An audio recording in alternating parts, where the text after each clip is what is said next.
Auzubillahiminash-shaytanir-rajim. Bismillahir-rahmanir-rahim. In the name of Allah, who is most kind and great merciful. Dear students, welcome to today's lecture. This is our lecture number 2, and basically the title is Introduction to Engineering Economics. But basically what we'll be studying is something about the time value of money. So these are the contents for today's presentation. We'll start from the introduction. Then we'll look at the fundamentals of engineering economics. Then we'll see what time value of money is. We'll look into interest. We'll look into simple interest and compound interest. And in the end, we'll just look briefly at the methods of analysis in engineering economics. So starting from the introduction, time value of money is central to most engineering economic analysis. For each problem, there are usually many possible alternatives to be deemed for engineering economic analysis. What this basically means is that if you have got any problem, you will have various alternatives as solutions in order to solve that problem. And for those alternatives, what you need to do is you need to do engineering economics analysis. ठीक है जी? Based upon your solution, one option must be considered in each analysis. Some situations where engineering economics plays a crucial role are: number 1, making a recommendation about whether excavators, dumpers and rollers for a project should be purchased or leased. For example, you are working on a project, so you have to make a recommendation कि जी whether we should be like you have equipment, ठीक है, side पे आपके पास excavators होते हैं, dumpers होते हैं, rollers होते हैं, क्रेन्स होती हैं and so on and so forth. So whether you need to purchase these items or you need to lease them or rent them, तो कौन से जो है आपको बेहतर पड़ेगा.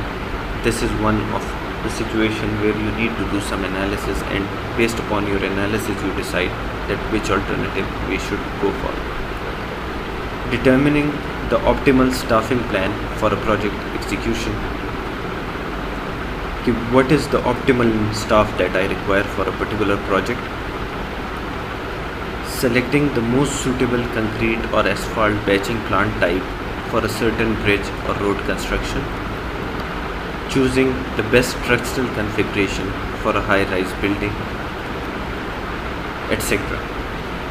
It shows that engineering economy involves technical analysis with emphasis on the economic aspects and has the objective of assisting decisions. Basically ये कह रहे हैं कि इस सब से हमें ये बात पता लगती है कि इंजीनियरिंग इकोनॉमी में you have to do technical analysis first. ये नहीं है कि आपने टेक्निकल एनालिसिस नहीं करना, लेकिन जब आप अपना टेक्निकल एनालिसिस कर लो तो उसमें आपने अपने इकोनॉमिक एस्पेक्ट्स को देखना है, ठीक है.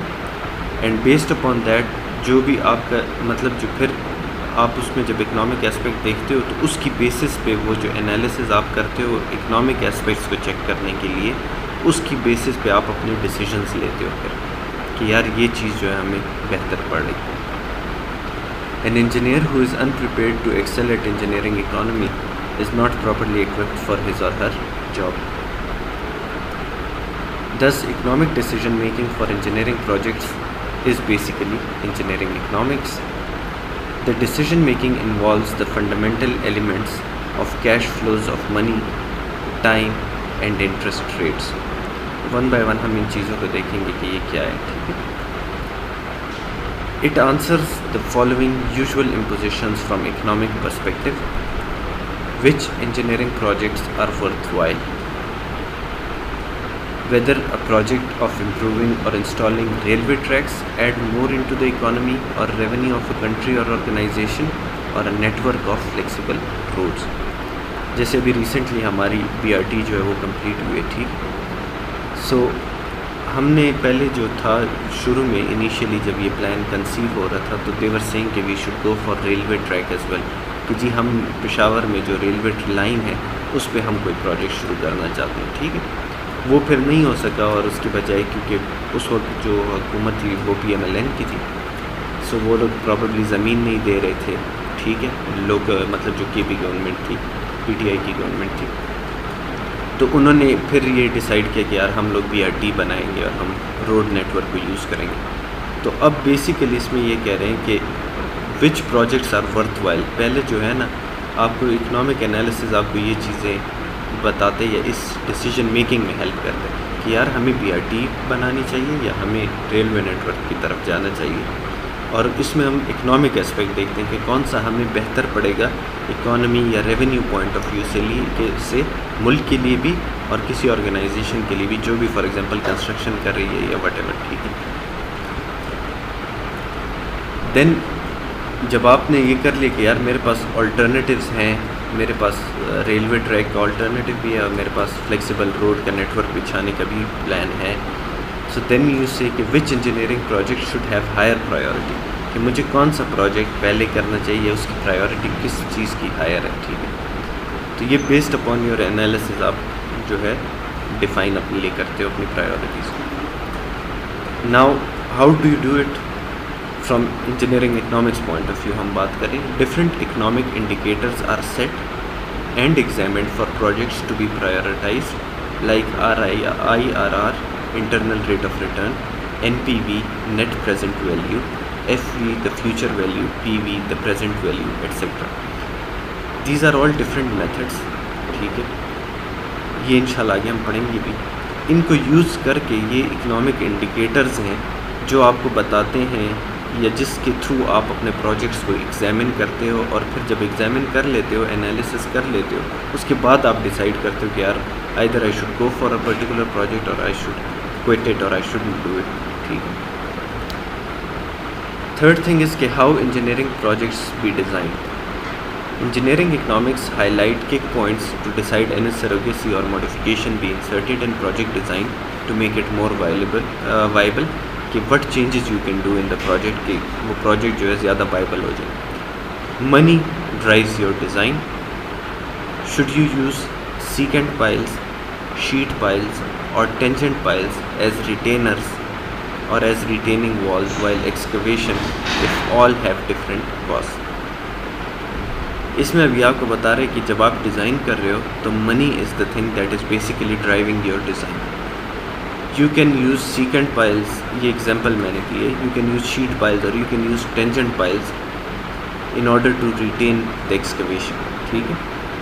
बट बेस्ड अपॉन कि यार मुझे कौन सी चीज़ कितने में पड़ रही है, that is something that is going to influence your design और influence your solution that you will be adopting, ठीक है। ये बेसिक चीज़ें आपको पता हैं, ठीक है। Then steps in engineering economic study. जब आप इंजीनियरिंग इकोनॉमिक स्टडी करते हो तो उसके बेसिक स्टेप्स क्या है। The first and the foremost step is that you can see here is problem description or objective statement. First of all, you need to see what your problem actually is. आपको मसला क्या आ रहा है। जब तक कोई मसला नहीं आ रहा तो आप क्यों कोई काम करोगे। तो वंस यू नो कि यार हमें ये मसला आ रहा है, फॉर एग्जांपल BRT के केस में ट्रैफिक बहुत ज़्यादा हो गई है, ट्रैफिक कंजेशन है, बहुत प्रॉब्लम हो रहा है, ठीक है, टाइम डिलेज़ हो रहे हैं लोगों को एक जगह से दूसरे जगह जाने में। तो first of all defining the problem is something that is very important and it is also one of the first step when you are starting your engineering economic study. You see what basically the problem is, then you go out, you collect the available data. It can be from departments, it can be by surveys, it can be like field visits, it can be like taken by your own self। आप खुद recordings करते हो, आप खुद data collect करते हो, ठीक है, या आप डेस्क स्टडी करते हो जो ऑलरेडी डिपार्टमेंट्स के पास डेटा है, you take that data and उसके बेसिस पे आप देखते हो कि यार क्या हमें करना चाहिए या क्या पॉसिबल सोल्यूशंस हो सकते हैं। Those possible solutions are basically alternatives, कि यार हम लोगों के पास BRT भी एक ऑप्शन है, हम लोग के पास रेलवे ट्रैक भी एक ऑप्शन है। हो सकता है कि हम लोगों के पास एक ऑप्शन ये होता कि कुछ पॉइंट्स हैं, चौक पॉइंट्स हैं, हम वहाँ पे अंडर पासेस बनाएं या ओवरहेड ब्रिजेस बना लें, तो तब शायद हमारा प्रॉब्लम सॉल्व हो जाए। तो ये सारे ऑल्टरनेटिव डेटा है। हमें प्रॉब्लम पता लगा, हमने उसके प्रॉब्लम के लिए डेटा कलेक्ट किया और based upon that data we got alternatives for as solutions for our problem. Then You analyze them and you develop prospective outcomes. आप सिर्फ प्रोजेक्ट्स डायरेक्टली मतलब डिज़ाइन शुरू नहीं कर देते, आप उसके आउटकम्स भी देखते हो कि यार कौन से, जब हम प्रोजेक्ट कर लेंगे तो उसके आउटकम्स क्या होंगे, बेनिफिट हमें होगा नहीं होगा, क्या सिचुएशन होगी. Then you measure of worth criteria. This is a criteria, ठीक है, आगे इंजीनियरिंग इकनॉमिक्स में हम पढ़ लेंगे. इंजीनियरिंग इकनॉमिक एनालिसिस फिर आप करते हो कि यार जो प्रोजेक्ट हमने यहाँ पे जो अल्टरनेटिव सेलेक्ट किए हैं उन पे हम अपना एनालिसिस करें तो हमारे पास क्या रिजल्ट्स आते हैं. जब रिजल्ट्स आ जाएंगे इंजीनियरिंग इकनॉमिक एनालिसिस के बाद, then you select the best alternative. ठीक है, whatever is the best alternative from technical point of view, from economical point of view. आजकल जो है हम लोग एनवायरनमेंट की भी बात करते हैं, सस्टेनेबिलिटी की भी बात करते हैं. तो बेस्ड अपॉन एवरीथिंग जो आपका फिर होगा best alternative, that is what you will select. Then you implement that project.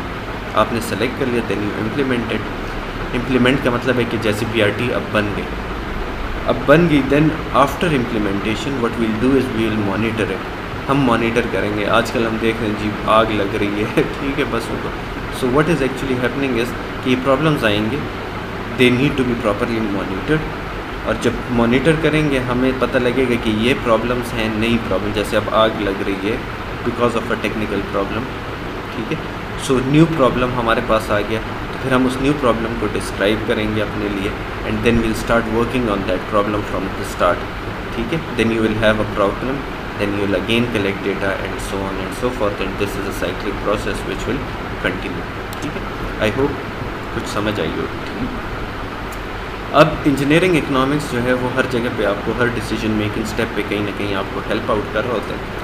For example जो सेकंड स्टेप है अवेलेबल डेटा या alternatives for solution.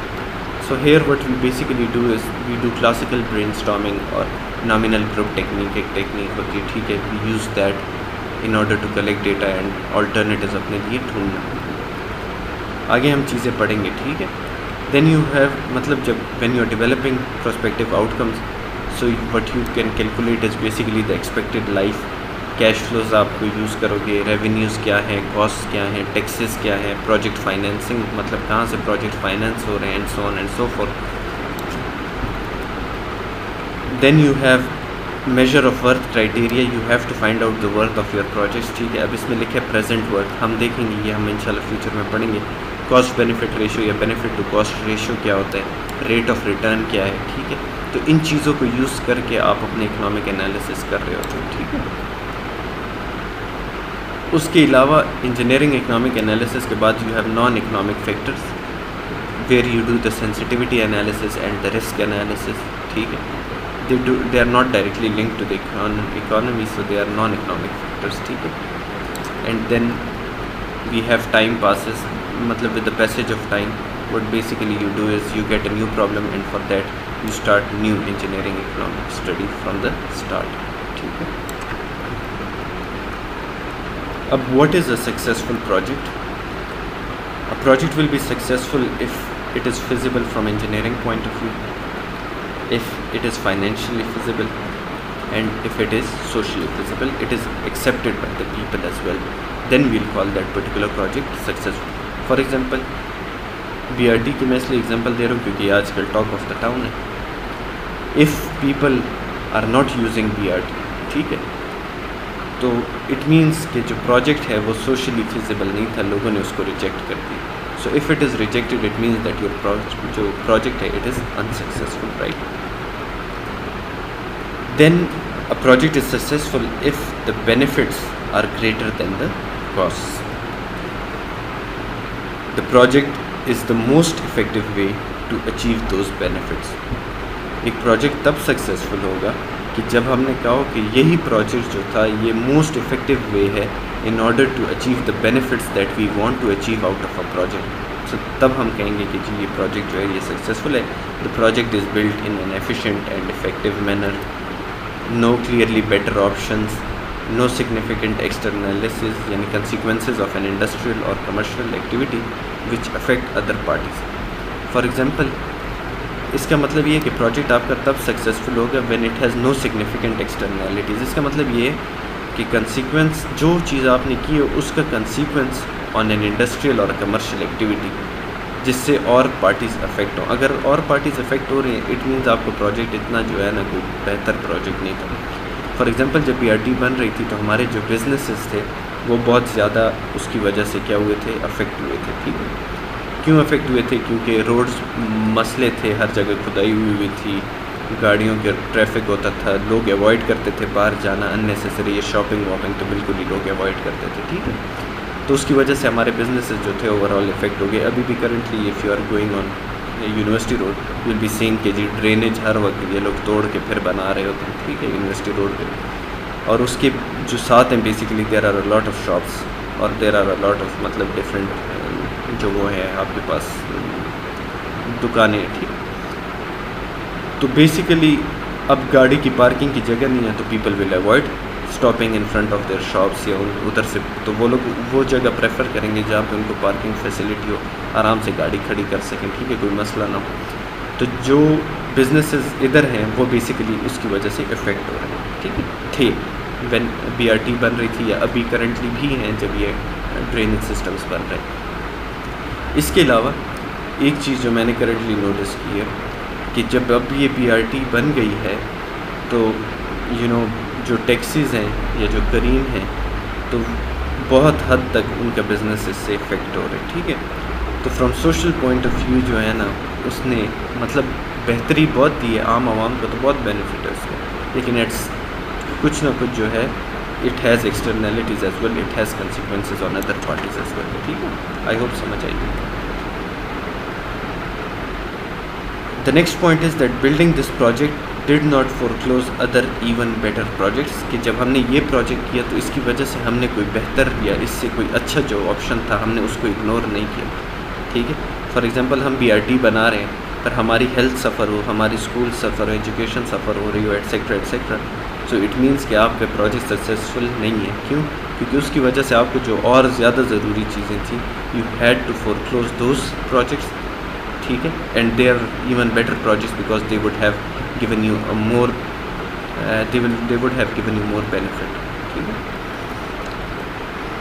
so what is your role as an engineer? Basically what engineers do is engineers propose projects, they design projects, they evaluate projects and then they build projects, right? And while doing that ये वही चीज़ है कि you define the problem, you prescribe solutions, in those solutions you decrease the uncertainty or you decrease the risks. ठीक है, and going forward you मतलब while in this process you decrease complexity, you try to keep things simple, you create more possibilities and this leads to greater need for imagination and leadership. And the next thing is that whatever you do you should have a rational justification for that. And for rational justification what you need is you should have an awareness to local and worldwide practices. आप कब एक rational justification या एक rational decision लोगे, ठीक decision लोगे when you are aware of your local and world wide practices कि क्या हो रहा है दुनिया में। अगर आप अपनी वो कहते हैं मेंढक अपने कुएं में बैठा हुआ है and you are unaware of what is happening around the world, so you will never be able to take rational decisions और ठीक है provide rational justification for whatever you have proposed. Then based upon that you do investment evaluation. For investment evaluation engineering economics is there to help you out, right? How engineering economics works for you? Let's say there are two alternate water supply systems that are being considered for new Regi model town in Peshawar, right? Plan A है हमारे पास, it is insisted to deliver water through pipe conduits from nearby overhead water tanks of 3 surrounding places where water seems abundant for next 15 years or people will most likely shift here. This requires an initial investment of 45 million followed by an investment of 15 million at the end of 10th year. The O&M operation and maintenance disbursements or costs will be 9.5 million at the end of each year for 15 years. This proposal gives an yearly benefit of 14 million uniformly for 15 years design life. The salvage value will be 29.8 million. ठीक है, अच्छा क्या हो रहा है समझा दूँ. Then you have Plan B. Plan B says that here some engineers stress on to build an independent network of tube wells because water table seems to be uniform for the next 15 years. This plan urges for an initial investment of 48 million but no intermediate investment for the next 15 years. The operation and maintenance disbursements will be 14.1 million at the end of each consecutive year for next 15 years. The benefit will be 15.5 million a year and the salvage value will be 35 million at the end of 15th year. अब आपके पास दो plans हैं, you have plan A and plan B, and they are for alternate water supply systems that you need to provide to new Reiki model town in Peshawar. ठीक है, Reiki model town है, वहाँ पे आपने पानी supply करना है and you have two alternatives. और अब आपने सेलेक्ट करना है कि यार हमें प्लान ए लेना चाहिए या हमें प्लान बी लेना चाहिए. प्लान ए में वो ये कह रहे हैं कि आपने पाइप्स के थ्रू जो है वो पानी सप्लाई करना है और किन चीज़ों से, जो नियर बाय 3 सराउंडिंग प्लेसेस हैं, ठीक है, उधर वाटर टैंक्स हैं. ठीक है, वाटर टैंक्स हमने देखे ना, बड़े बड़े टैंक्स जो ओवर द ग्राउंड होते हैं. ठीक है, तो वो कह रहे हैं कि उन टैंक से पानी ला के हम रेगी मॉडल टाउन को सप्लाई करें. ये हमारे पास प्लान ए है. अब इसको करने के लिए पाइप्स के थ्रू हम सप्लाई करेंगे. ठीक है, ओवरहेड टैंक से. This requires an initial investment of 45 million. कि इनिशियल इन्वेस्टमेंट इस काम के लिए आपको कितनी चाहिए, 45 मिलियन. और उसके बाद you have to do investment of 15 million at the end of 10th year. कि जब 10 साल गुजर जाएंगे तो आपने 10वें साल फिर 15 मिलियन की आपको उसमें इन्वेस्टमेंट करनी होगी. ये प्रपोज़ल है. ठीक है, पहली हमने की एट टाइम t = 0, यानी आज हमने 45 मिलियन की इन्वेस्टमेंट की और हमने टैंक्स के थ्रू, वाटर टैंक से जो नियर बाय एरिया में हैं वहाँ से पाइप्स के थ्रू हम पानी लाए. इसी प्रपोज़ल में हमें 10वें साल में फिर 15 मिलियन की हमें इन्वेस्टमेंट करनी होगी. और जब ये काम सारा पानी आ रहा होगा तो उसकी ऑपरेशन एंड मेंटेनेंस कॉस्ट जो है वो 9.5 मिलियन है at the end of each year. हर साल के आखिर में आपको 9.5 मिलियन रुपए भी लगाने होंगे ऑपरेशन एंड मेंटेनेंस कॉस्ट के. कि मतलब इस सिस्टम को चलाने के लिए आपने वाटर वो लगाए हुए हैं, पंप लगाए हुए हैं, इलेक्ट्रिसिटी आपकी यूज़ हो रही है, एटसेट्रा एटसेट्रा. ठीक है, और ये प्रोजेक्ट भी कितने, 15 years. What is important to notice कि 15 ईयर्स का ये भी मतलब सलूशन है और ये भी जो है 15 ईयर का ही है. दोनों की टाइमलाइन सेम है. और ये कह रहे हैं कि this proposal gives A nearly benefit of 14 million for 15 years uniformly. कि हर साल आपको 14 मिलियन रुपीज़ भी इससे मिलेंगे. फॉर एग्ज़ाम्पल आप पानी जो है वो बेच रहे हो या एट अ सर्टेन कॉस्ट आप प्रोवाइड कर रहे हैं, तो वो कह रहे हैं कि हर साल के आखिर में आपको इतने पैसे जो है वो भी मिलेंगे. और जब 15 ईयर्स गुजर जाएंगे एंड आप ख़त्म कर रहे हो चीज़ों को, सेल्वेज वैल्यू मीन्स कि जब आप चीज़ों को ख़त्म करके आप अपनी मशीनरी भी बेच रहे हो, आप अपना पूरा सिस्टम बेच रहे हो. फॉर एग्ज़ाम्पल मैं एक्सकवेटर लेता हूँ, मैं उसको 1 साल 2 साल यूज़ करता हूँ, उसकी यूज़ करने से उसकी कुछ वैल्यू कम हुई होगी, लेकिन ये है कि जब मैं उसको बेचूंगा तो कुछ ना कुछ अमाउंट वो मुझे फिर भी देगा. वो अमाउंट जो मेरे पास आती है that is actually the salvage value. हम गाड़ी ख़रीदते हैं ना, ठीक है, हम 0 मीटर गाड़ी ख़रीदते हैं, वो महंगी होती है. व्हेन वी सेल दैट तो वो कॉस्ट उसकी कुछ कम हुई होती है, but still it gives you some money. ठीक है, फिर भी वो किसी अमाउंट पे बिकती है, तो that amount is actually the salvage value. तो वो कह रहे हैं जब 15 साल ख़त्म हो जाएंगे तो उसके बाद भी जब आप इसको ख़त्म करते हो सिस्टम को, तो it will get you 29.8 million rupees as return. ठीक है, ये आपके पास प्लान ए है. अब प्लान बी है कि जी हम लोग खुद ट्यूबवेल्स लगाते हैं रेगी मॉडल टाउन में, क्योंकि हमें पता है वाटर टेबल यूनिफॉर्म है, अगले 15 साल तक वाटर टेबल का हमें इशू नहीं है, तो हम अपने जो है खुद ट्यूबवेल लगाते हैं. हम पाइप्स के थ्रू और नियर बाय जो हमारे पास वाटर टैंक्स हैं उनसे हम पानी नहीं लेते. ठीक, this plan urges for an initial investment of 48 million. वहाँ पे आपको शुरू में इनिशियल इन्वेस्टमेंट आपने कितनी करनी थी, 45 मिलियन. यहाँ पे आपकी इनिशियल इन्वेस्टमेंट कितनी है, 48 मिलियन. लेकिन उसने कहा है कि no intermediate investment for next 15 years. के बीच में आपको कोई इन्वेस्टमेंट नहीं करनी 15 साल तक. हालांकि यहाँ पे हमने देखा था कि 15 मिलियन की eight the end of 10th year आपको करनी थी इन्वेस्टमेंट। इस केस में आपको कह रहे हैं कि बीच में आपको नहीं करनी।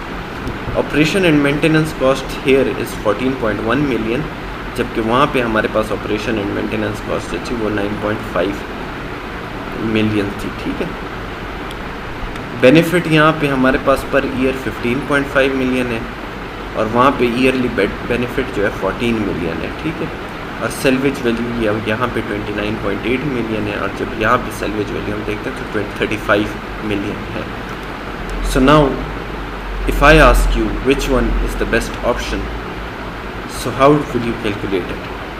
बेसिकली जो अभी हम चीज़ें पढ़ेंगे इट विल टेल यू कि how you are going to calculate that which one is the best option, which option you should go for. ठीक है जी, अब ये बड़ी बड़ी स्टेटमेंट्स हैं, लेकिन जब अभी हम कुछ चीज़ें पढ़ेंगे उसके बाद इंशाल्लाह at the end of the lecture you will be able to solve these and you will be able to get to know that either you should go for plan A or you should go for plan B. ठीक है जी,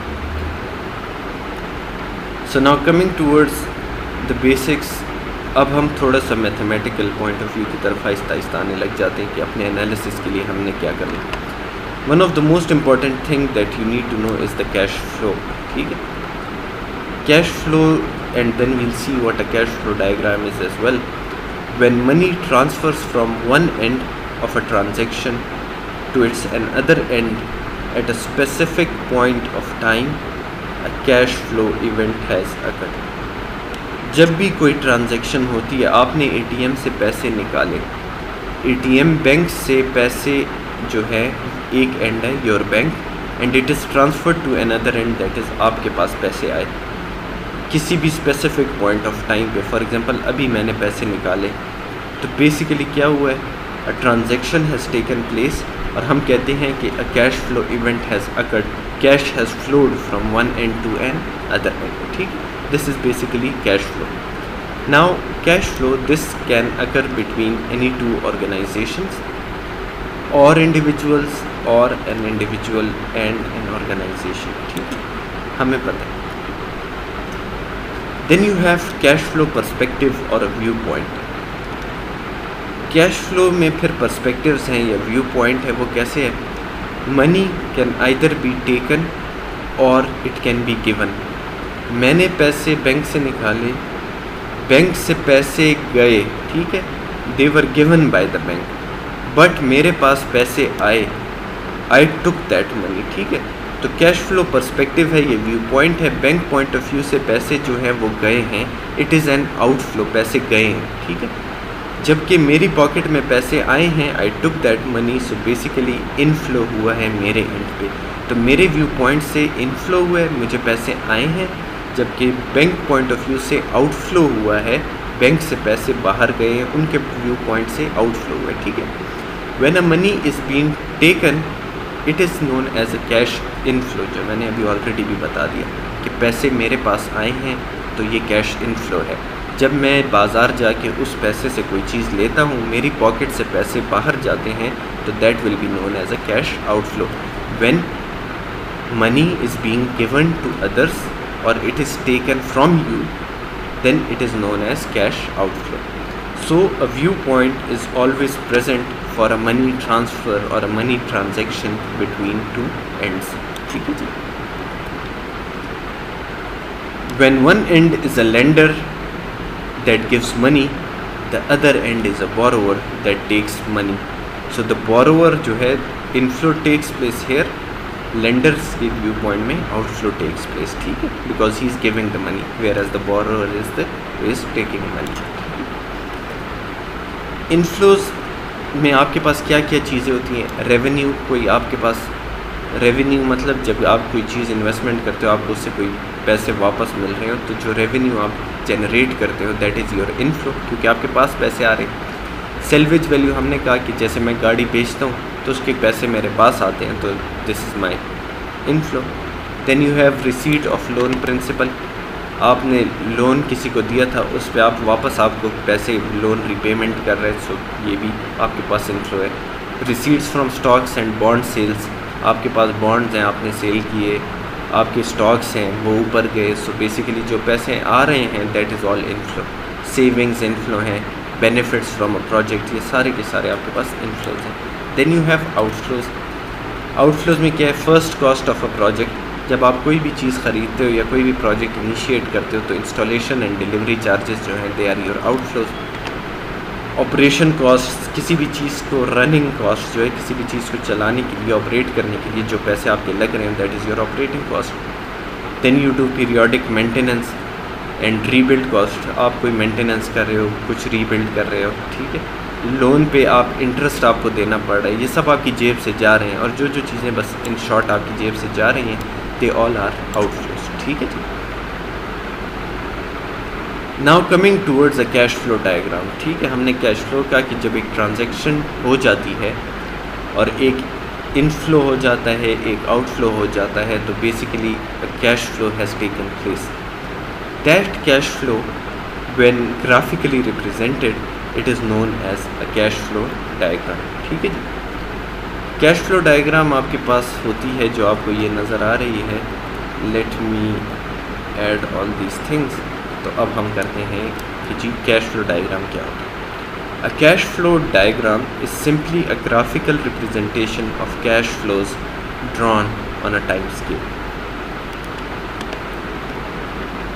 You have this x-axis, ठीक है, and this is basically your time scale, ठीक है। Year zero का मतलब है कि अभी हम अभी की बात करें, ठीक है। फिर एक साल बाद year 1, year 2, year 3, year 4 and year 5, ठीक है जी। तो जब आप कैश फ्लो डायग्राम बनाते हैं तो उसमें एक्स एक्सिस पे सबसे पहले आप अपना टाइम का जो एक्सिस है वो डिफ़ाइन करते हैं।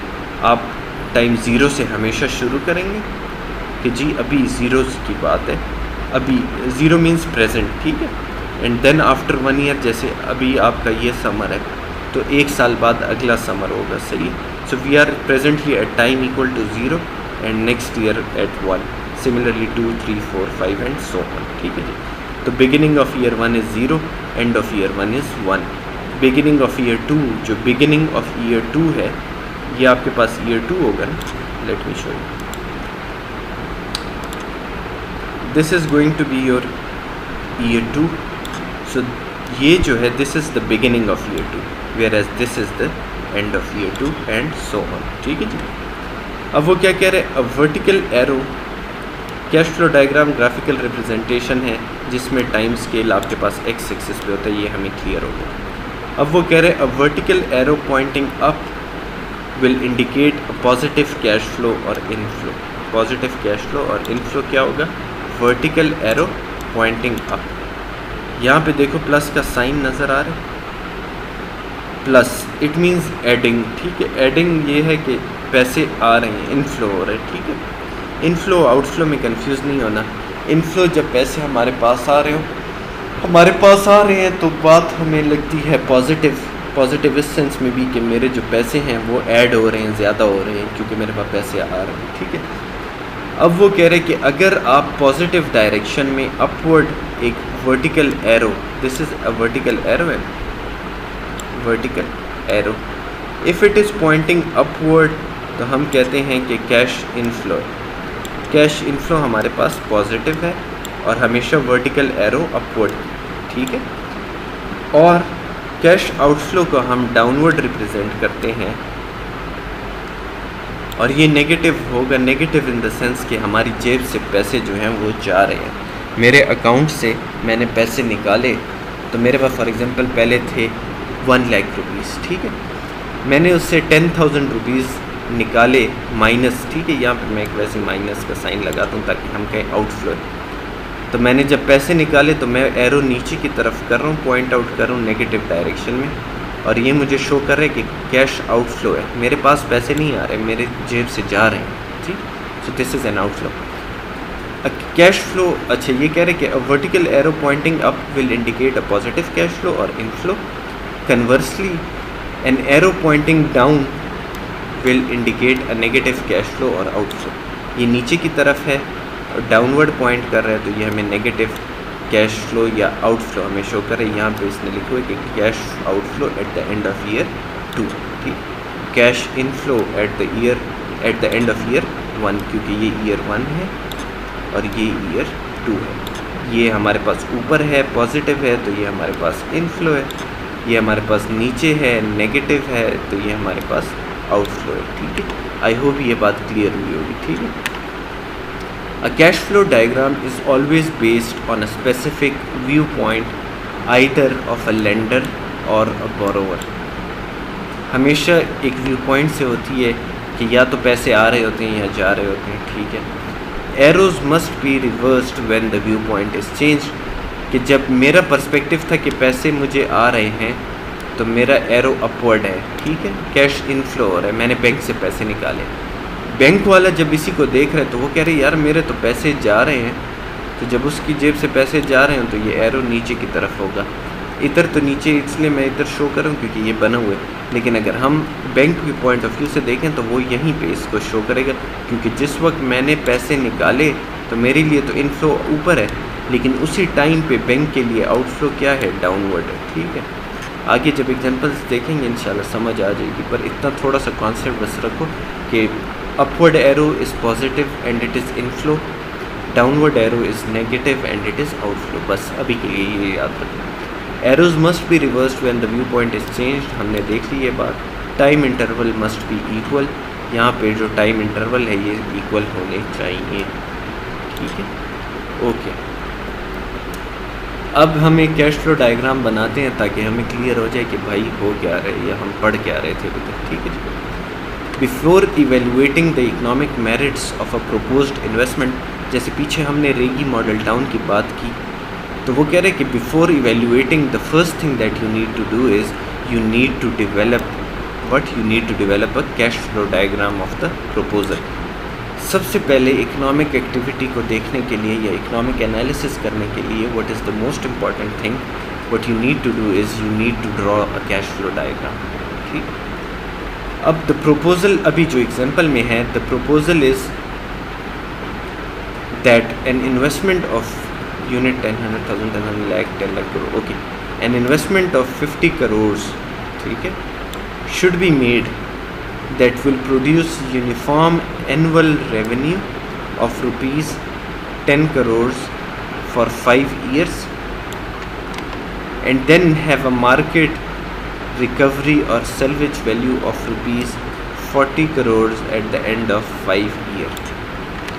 Annual expenses will be rupees 4, basically ये 4.8 मिलियन है। ठीक है, लेकिन ये आपको क्या कह रहा है, 48 लाख।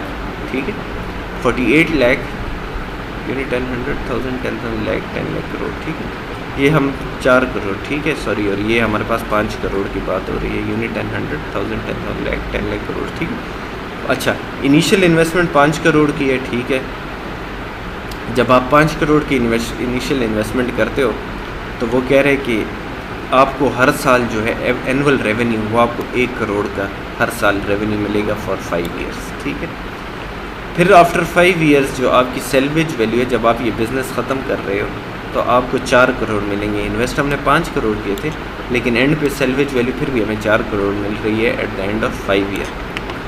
एनुअल एक्सपेंसेस जो कि इस जगह को रन करने के लिए और ऑपरेट एंड मेंटेनेंस कॉस्ट वगैरह है, वो क्या है, it is 48 lakh eight the end of each year. ठीक है, now draw a cash flow diagram for 5 years life of the project and use the corporations view point. ये हमारे पास एक प्रपोज़ल है। ठीक है, सारा इस प्रपोज़ल को हमने इवेलुएट अपने लिए करना है। अब इसको अगर हमने इवेलुएट करना है तो हमने कैश फ्लो डायग्राम बनानी है। कैश फ्लो डायग्राम में सबसे पहले हमने कहा था कि हम लोग अपना एक्स एक्सेस बनाएंगे। एक्स एक्सेस पे हम अपना टाइम लेंगे। टाइम हमारे पास यूनिफॉर्म होगा, मतलब 0, 1, 2, 3। अच्छा, अब इधर एक क्वेश्चन है कि यार हमें कितनी टाइमलाइन बनानी चाहिए, तो आपके ख़्याल में हमें कितनी टाइमलाइन बनानी चाहिए, कितने साल की टाइमलाइन? ओके, जिसने कहा कि जी हमें 5 साल की बनानी चाहिए, तो ऑब्वियसली ही इज़ राइट। तो फर्स्ट ऑफ ऑल हमने अपने लिए टाइमलाइन बनाई।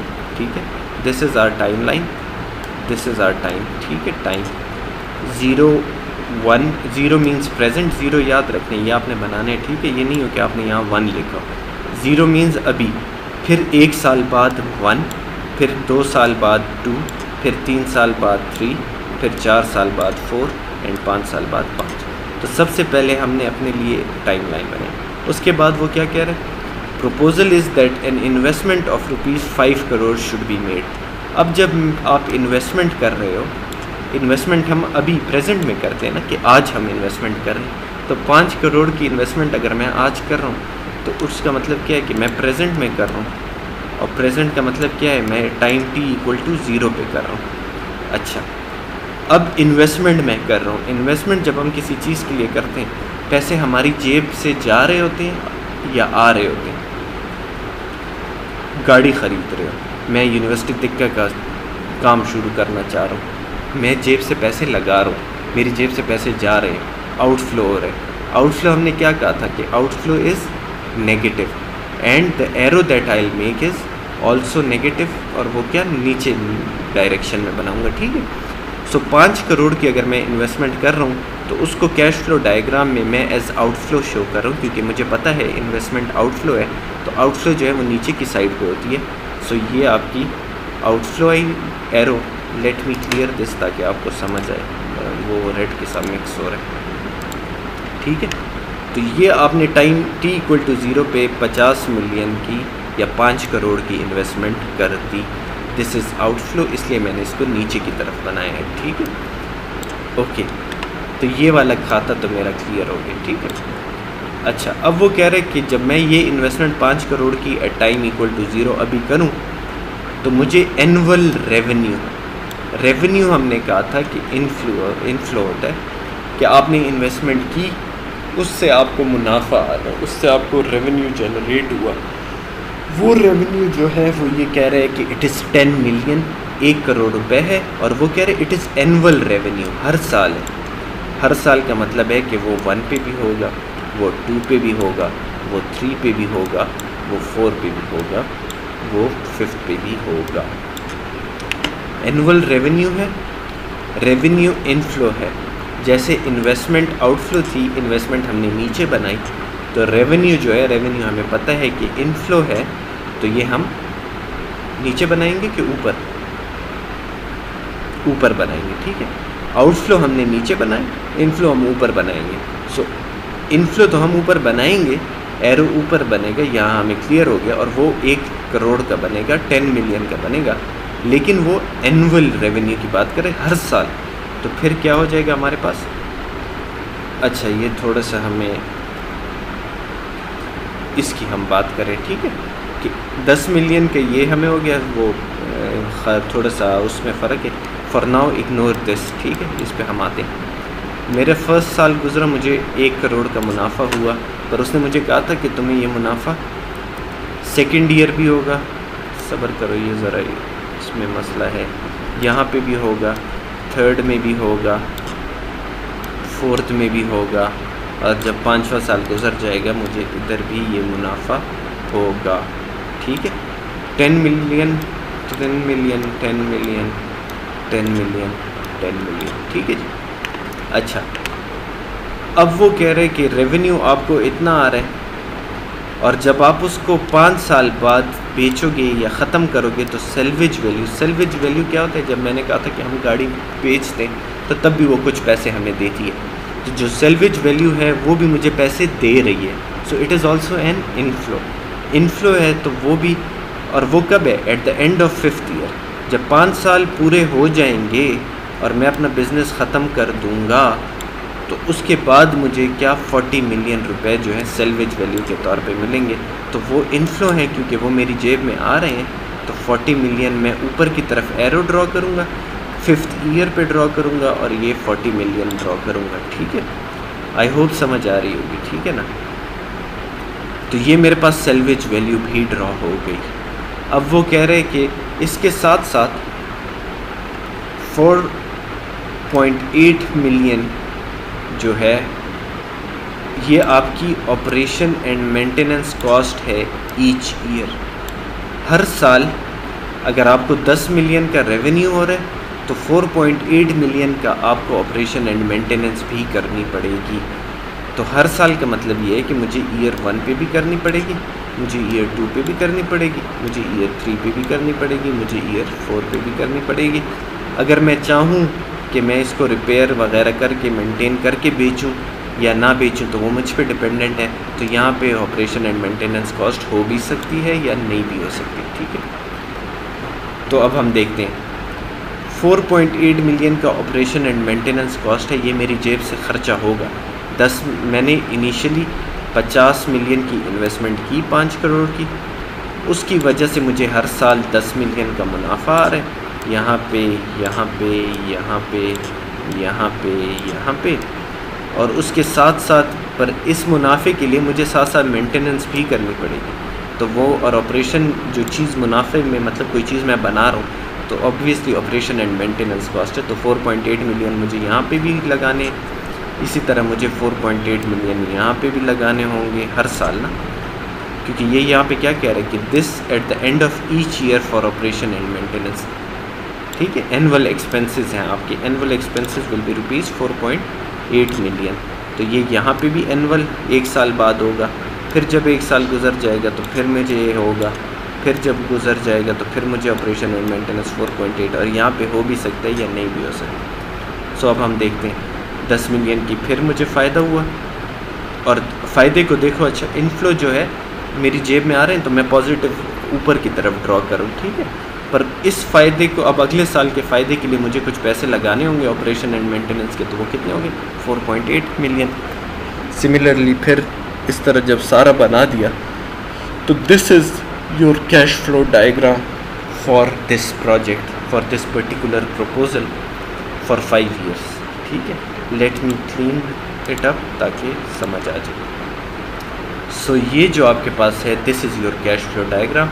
यहाँ पे आपके पास टाइम स्केल है, और ये जो आपके पास स्केल है ये आपके पास उसका स्केल है, इनफ्लो और आउटफ्लो का स्केल है, I/O, इनफ्लो या आउटफ्लो का स्केल है आपके पास, ठीक है।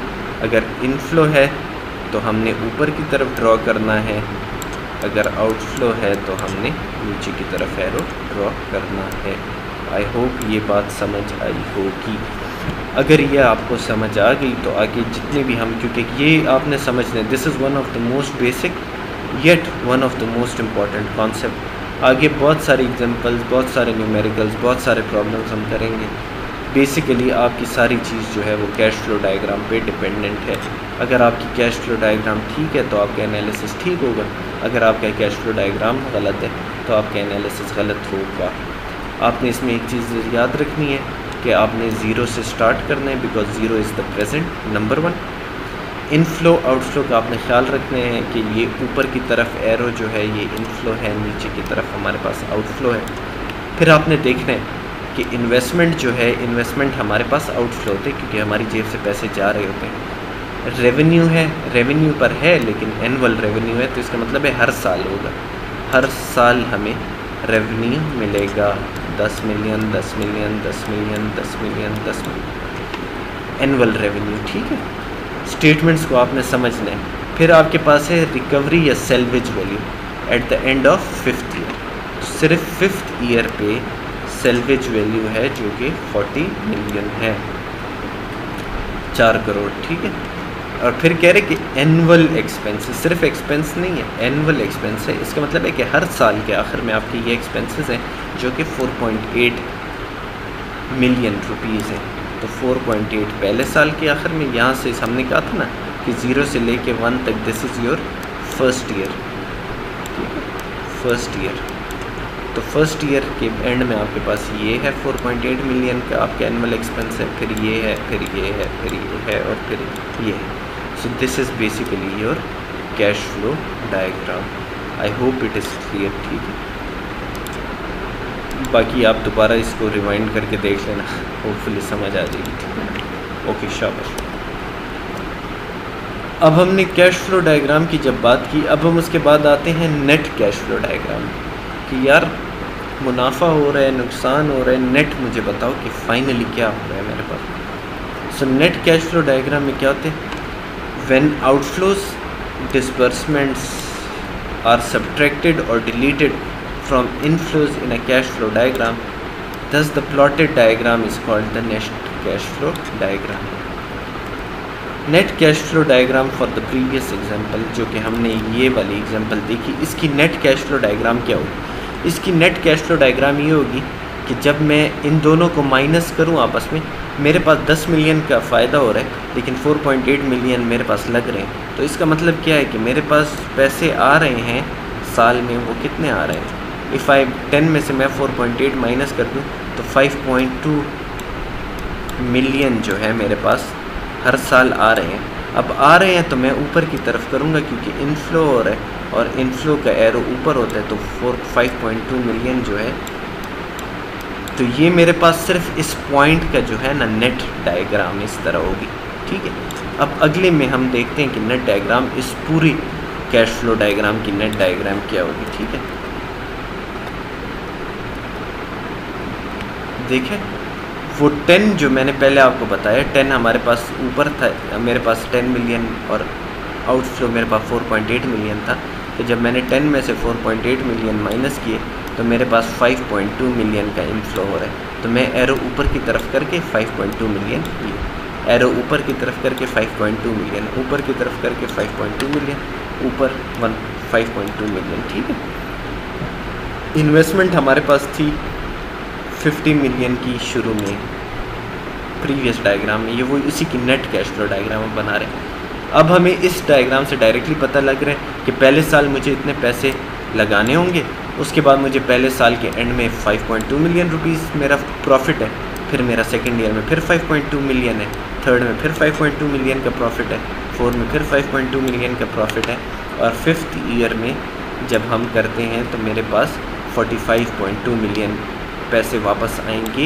It includes the salvage value of 40 million, कि जो इन्वेस्टमेंट मैंने 50 मिलियन की थी वो यहाँ पे मुझे 40 मिलियन फिर भी दे रहा है। तो 40 मिलियन वो हो गए, 10 मिलियन मेरी मुनाफा हो गया, 4.8 मिलियन जो मैंने ऑपरेशन की या मेंटेनेंस कॉस्ट लगाई, तो उससे मेरे पास नेट जो फ़ायदा आ रहा है आखिर में या फिफ्थ ईयर में वो कितना आ रहा है? 45.2 million. So this diagram is actually the net cash flow diagram for the previous diagram that we studied, this one. ठीक है, इस डायग्राम की हमने नेट कैश फ्लो डायग्राम बना दी है यहाँ पे। ठीक है जी, आई होप आपको समझ आई होगी। It is important to note that the time point of payment transaction is to be well known for a cash flow diagram, which is either the start or end of the period. It can be a quarter, it can be a month, and it can be a year. ये हम फिर देखेंगे। Quarter basically आपके पास क्या होता है? Quarter हम कहते हैं ना कि क्वार्टर इज़ 1/4। हम कहते हैं ना कि किसी भी चीज़ का क्वार्टर क्या होता है? 1/4। तो जब हम साल में क्वार्टर की बात करते हैं तो इट मीन्स साल में 12 महीने होते हैं। तो 12 महीने को अगर मैं 4 पे डिवाइड करूं तो it means 12 divided by 4, it means 3। तो मेरे पास साल का जो क्वार्टर है 3 मंथ्स जो है मेरे पास फर्स्ट क्वार्टर होगा, फिर नेक्स्ट 3 मंथ्स मेरे पास सेकंड क्वार्टर होगा, फिर नेक्स्ट 3 मंथ्स मेरे पास थर्ड क्वार्टर होगा, और फिर नेक्स्ट 3 मंथ्स मेरे पास फोर्थ क्वार्टर होगा। January, February, March is my first quarter, April, May, June is my second quarter, July, August, September is my third quarter, October, November, December is my fourth quarter। तो quarter में आपने याद रखते हैं quarter means 1/4, but actually months जो हैं वो 3 हो जाते हैं, क्योंकि साल में 12 महीने हैं तो क्वार्टर में हमारे पास 3 महीने आते हैं। ठीक है, तो ये आपको बेसिकली कह रहे हैं कि जो आपके पास टाइम होगा that is to be properly marked. ठीक है, कैश फ्लो के लिए टाइम का स्पेसिफिक आपको होना पता होना ज़रूरी है, और उसी पॉइंट पे आपकी जिस पॉइंट पे ट्रांजैक्शंस हो रही हों उसके मुताबिक आप अपनी कैश फ्लो डायग्राम बनाते हो। Now coming towards mathematics of money और the time value of money, कि यार ये क्या होता है? Time value of money from construction industry point of view, let me convert this into a laser pointer. Construction firms acquire funds as any other individual. जिस तरह लोग पैसे लेते हैं या एक्वायर करते हैं, सिमिलरली कंस्ट्रक्शन फर्म्स भी पैसे एक्वायर करती हैं। Money is borrowed from banks और lending sources, for example financial institutions.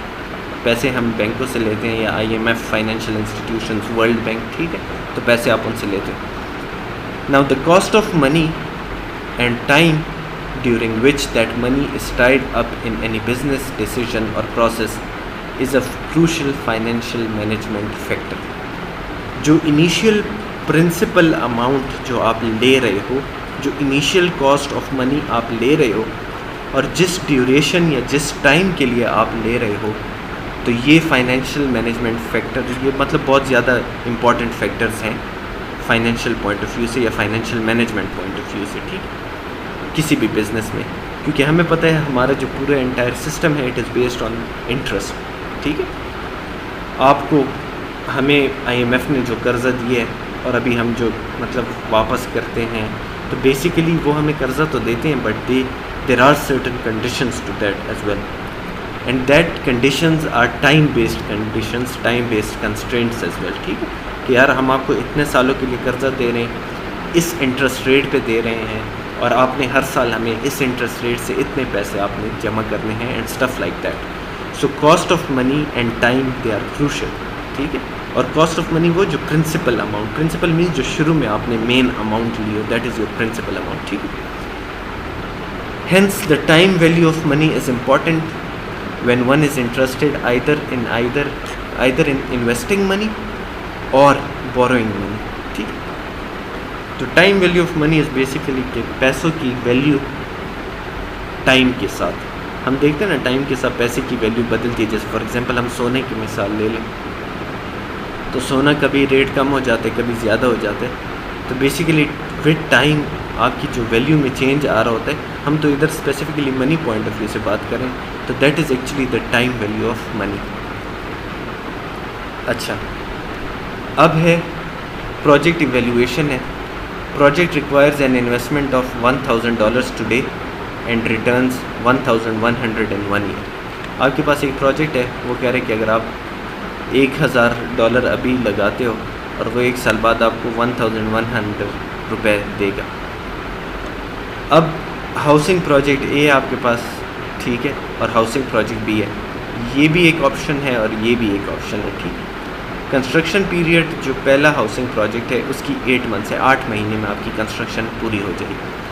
Housing project B जो है कंस्ट्रक्शन पीरियड उसका 16 मंथ्स है, 16 महीने, ठीक है, इसके डबल है, 8 मंथ्स एंड 16 मंथ्स। कॉस्ट जो है आपकी प्रोजेक्ट ए पे आ रही है $12,000 पर मंथ, प्रोजेक्ट बी की भी सेम ही आ रही है $12,000 पर मंथ। सेल वैल्यू जो है, सेल वैल्यू मतलब जब आप बेचोगे प्रोजेक्ट हाउसिंग प्रोजेक्ट ए को, तो वो आप बेच सकते हो $160,000 पे, जबकि सेल वैल्यू जो दूसरी प्रोजेक्ट हाउसिंग की है वो है $3 लाख।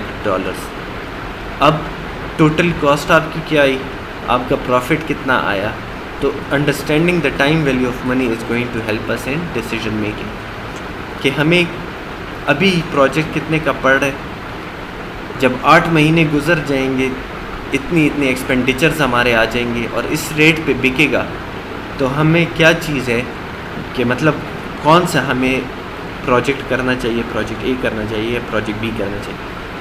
अब इसको इस तरह डिसाइड करना हवाई मुश्किल है, तो basically what you need to do is you need to analyze it, ठीक है, एंड आप एनालिसिस करते हो।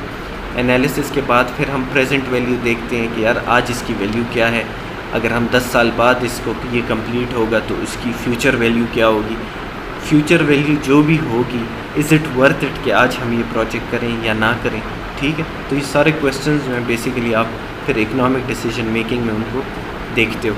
उसके लिए मुख्तलिफ मेथड्स यूज़ होते हैं, कॉस्ट बेनिफिट रेशियो यूज़ होता है, present worth analysis, future worth analysis, net present value क्या है, एट्सेट्रा वो हम आगे देखेंगे, कोर्स में आगे वो चीज़ें आएंगी, रेट ऑफ रिटर्न एट्सेट्रा। तो बेसिकली ये एक एग्जांपल गिवन है कि यार आप कैसे डिसाइड करोगे कि यार कौन सा प्रोजेक्ट हमें करना चाहिए, तो ये सारे कॉन्सेप्ट्स जो हैं ये आपको हेल्प आउट करेंगे। Now time value of money की बेसिक डेफिनेशन क्या है? Time value of money is the payment of interest over time for use of someone else's money. Time value of money ये है कि it is the payment of interest over time. हमने IMF से कर्जा लिया, someone else's money, IMF के पैसे थे, ठीक है, and we have to pay interest over it with time. So जो ये एक्स्ट्रा अमाउंट ऑफ इंटरेस्ट मैं दे रहा हूँ बेसिकली वो अमाउंट है जो प्रिंसिपल अमाउंट से ज़्यादा हुई है ना, तो वो जो मेरे पास है that is actually the time value of money. कैसे? लेट्स से मैंने एक बैंक से लिए 1 लाख रुपए, ठीक है, 1 lakh LAC, ठीक है। आई टुक 1 lakh rupees from a bank, right. अब उस बैंक ने मुझे कहा है कि यार तुम मुझे 1 साल बाद पैसे वापस करोगे, पर मुझे 1,50,000 रुपये वापस करोगे। लिए 1 लाख है, लेकिन 1 साल बाद बिकॉज इस पे इंटरेस्ट भी आएगा तो आपने 1,50,000 रुपीज़ मुझे वापस बैंक को वापस करना। अब वो कह रहे हैं कि it is the payment of interest, time value of money की हम बात करें कि with the passage of time आपकी वैल्यू ऑफ मनी में क्या चेंज आया है, that is your time value of money. अब मैंने 1 साल जब पैसे लिए थे उसकी वैल्यू 1 लाख थी, जब मैं वापस कर रहा हूँ तो उसकी वैल्यू 1.5 लाख हो गई है। ज़्यादा कितनी हुई है? ज़्यादा मेरे पास 50,000 हुई है, 50,000 हुई है ना। सो ये जो मेरे पास 50,000 इंटरेस्ट है, इस इंटरेस्ट को जो मैंने दिया है तो basically this is the time value of money. It is the payment of interest, ये 50,000 का payment of interest over time, 1 साल बाद जो मैं इंटरेस्ट दे रहा हूँ for use of someone else's money, जो कि बैंक के 1 लाख रुपए थे, ठीक है।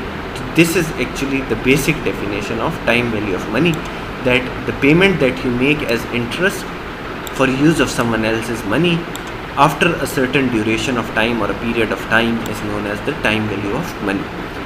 बेसिक कॉन्सेप्ट इसका क्या है? बेसिक कॉन्सेप्ट इसका ये है कि a dollar or a rupee or any currency received tomorrow or today is not equivalent to a dollar received today. For example, $1 मैं आज लेता हूँ, 160 है, 170 है, आई डोंट नो, कल को उसकी पैसे की वैल्यू कम होती है या ज़्यादा होती है, तो that is actually with time उसकी जो वैल्यू में चेंज आ रहा है, it is the time value of money. That is $1 eight hand today is not equal और इक्विवेलेंट टू $1 टुमारो। इक्विवेलेंट का वर्ड जो है, एक होते इक्वल, एक होते इक्विवेलेंट। इक्विवेलेंट बेसिकली मतलब अगर हम इसमें डीपर जाना चाहें, इक्विवेलेंट आपको परचेजिंग पावर शो करती है। मेरे पेरेंट्स या मेरे ग्रैंड पेरेंट्स या हमारे ग्रैंड पेरेंट्स के वक्त में तोला 5,000 रुपये का 1 तोला सोना रह चुके, ठीक है। नाउ 5,000 रुपये आज भी 5,000 रुपये हैं, उस वक्त भी 5,000 रुपये थे, लेकिन that 5,000 is not equivalent to today's 5,000 because today on today's 5,000 note I can not buy a तोला ऑफ गोल्ड, ठीक है। आई होप समझ आ रही होगी। तो basic concept time value of money का यही है कि जो परचेजिंग पावर है वो आपकी चेंज हो जाती है। The nominal quantity is the same, 5,000 और वो सेम है, but the dollar does not have the same usefulness और the money do not have the same usefulness और बाइंग और परचेजिंग पावर, ठीक है। अच्छा, ये हो गया हमारे पास time value of money. Concept समझ आ गई कि जी परचेजिंग पावर किसी भी डॉलर की या करेंसी की वो सेम नहीं रहती और जितनी वो चेंज होती है that is actually the time value of money. और हमने उसकी बेसिक डेफिनेशन ये देख ली कि the interest that you pay for some by you for using someone else's money over time, that is actually your time value of money. अच्छा, अब हम आते हैं इंटरेस्ट की तरफ। इंटरेस्ट क्या होता है जी? सूद। हमें पता है सूद होता है, ठीक है ना। सो लेट्स सी, हम सूद पे भी आएंगे in the end. I have edited a slide, तो वो हम देखेंगे। सो बेसिक डेफिनेशन क्या है इंटरेस्ट की?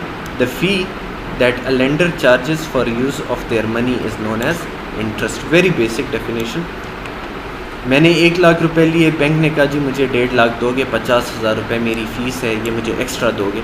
सो दैट 50,000 दैट द लेंडर, जिसने मुझे लेंड किए थे या दिए थे पैसे, bank in my case above, charges for using their money, that fee is basically your interest, ठीक है।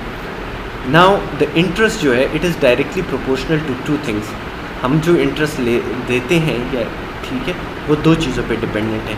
एक अमाउंट बोरोड और लोन्ड, कितने पैसे आपने लिए हैं, प्रिंसिपल अमाउंट क्या है, प्रिंसिपल अमाउंट क्या है। पहली चीज़, जिस पे हमारा इंटरेस्ट डिपेंडेंट है वो ये है कि आपकी प्रिंसिपल अमाउंट क्या है। प्रिंसिपल अमाउंट मेरे केस में 1 लाख रुपीज़ थी। इस अमाउंट पे मैंने 1 लाख रुपए लिए, मैंने 50,000 रुपये इंटरेस्ट दिया, ठीक है। मैंने फ़र्ज़ करो 2 लाख रुपए लिए होते तो मैं कितने पैसे वापस करता? शाबाश, 2 लाख पे मुझे 1 लाख रुपए इंटरेस्ट देना पड़ता। बहुत हाई रेट है, लेकिन चलो let's assume it for now कि मुझे 50,000 ही देना था, तो 2 लाख पे मुझे 1 लाख रुपए फिर इंटरेस्ट देना होगा। तो मेरा जो इंटरेस्ट है it is directly proportion on 2 things. The first thing is the amount borrowed, जो प्रिंसिपल अमाउंट हम ले रहे हैं या लोन कर रहे हैं, प्रिंसिपल अमाउंट, उस पे मेरा इंटरेस्ट डिपेंडेंट है। अगर मैंने लाख रुपए लिए तो मैंने 50,000 इंटरेस्ट दिया, मैंने 2 लाख लिए तो मैंने 1 लाख रुपए फिर दिया।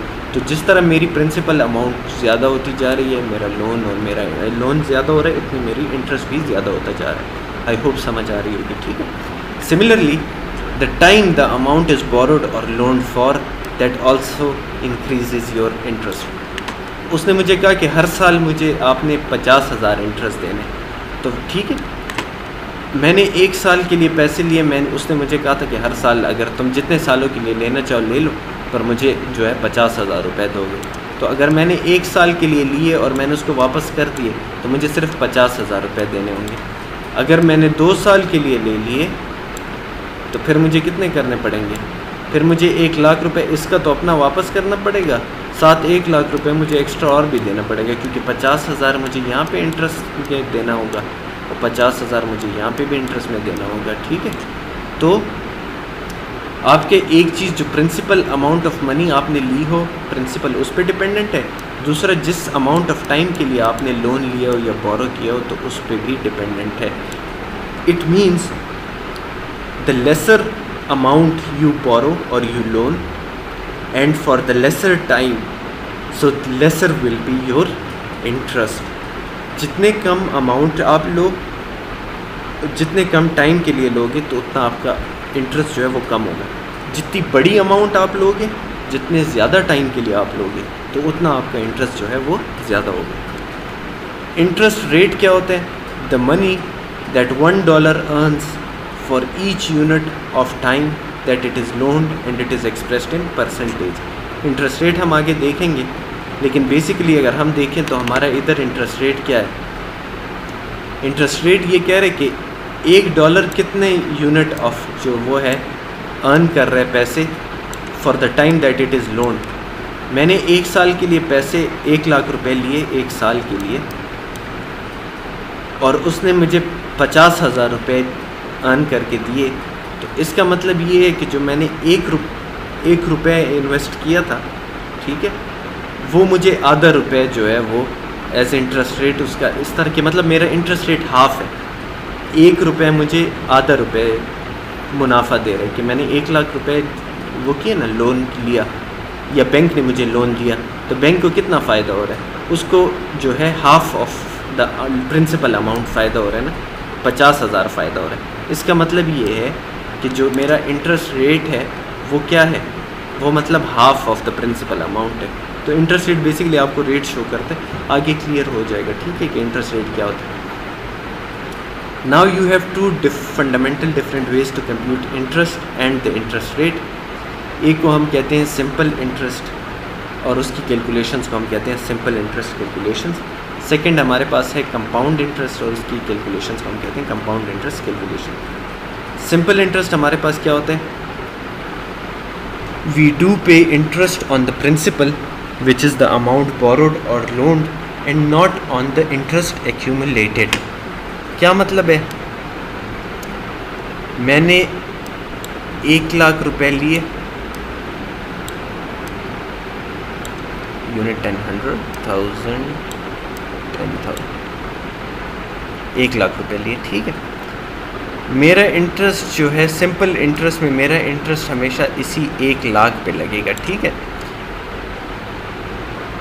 Let's see, you don't input an interest on the interest accumulated every year। इसका क्या मतलब है? आगे एग्जांपल आएगी तो फिर हम समझ लेते हैं।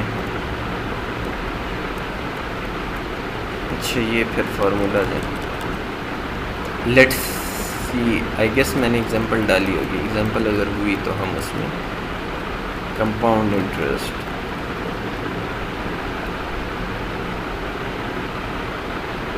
अच्छा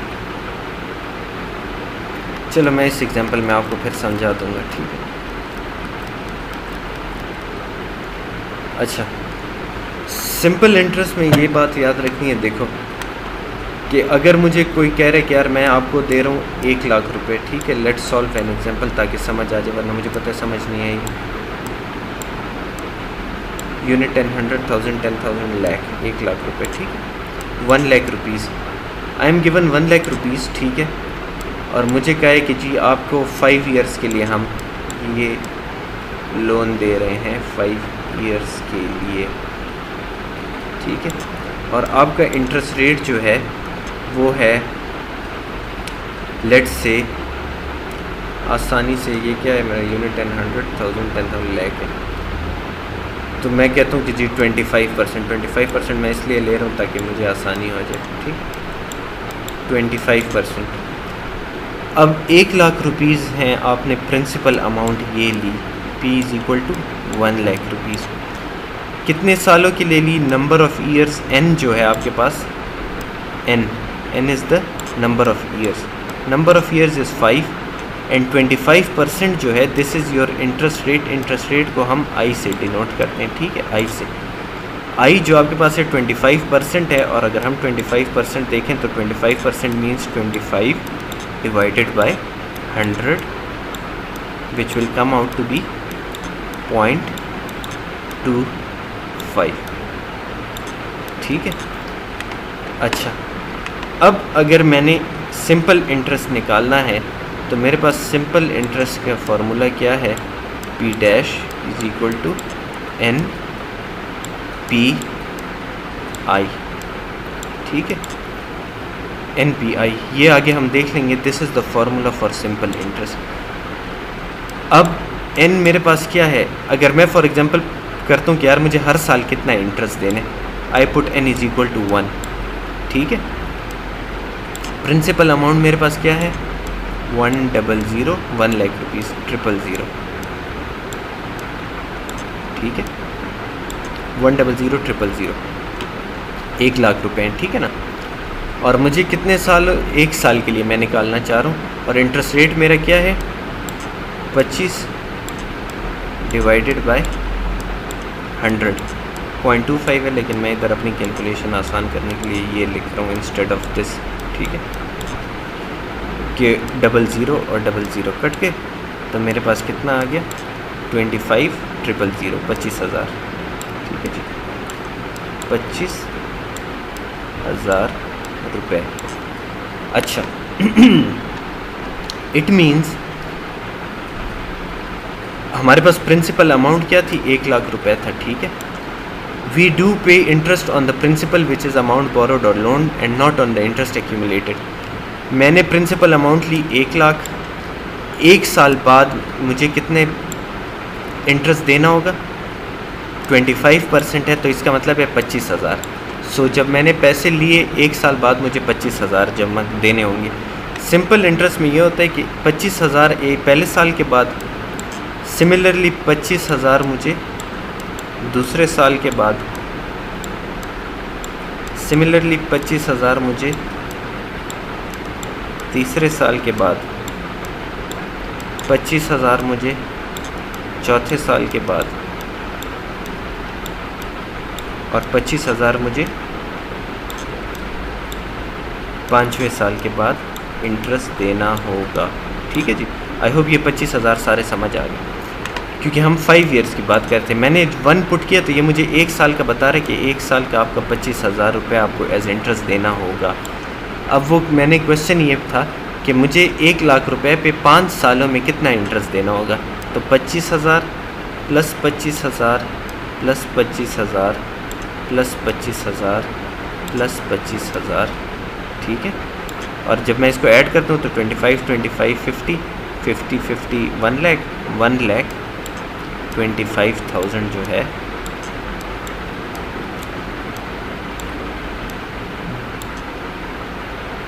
फाइव ईयर्स के बाद मुझे वापस एज इंटरेस्ट देने होंगे।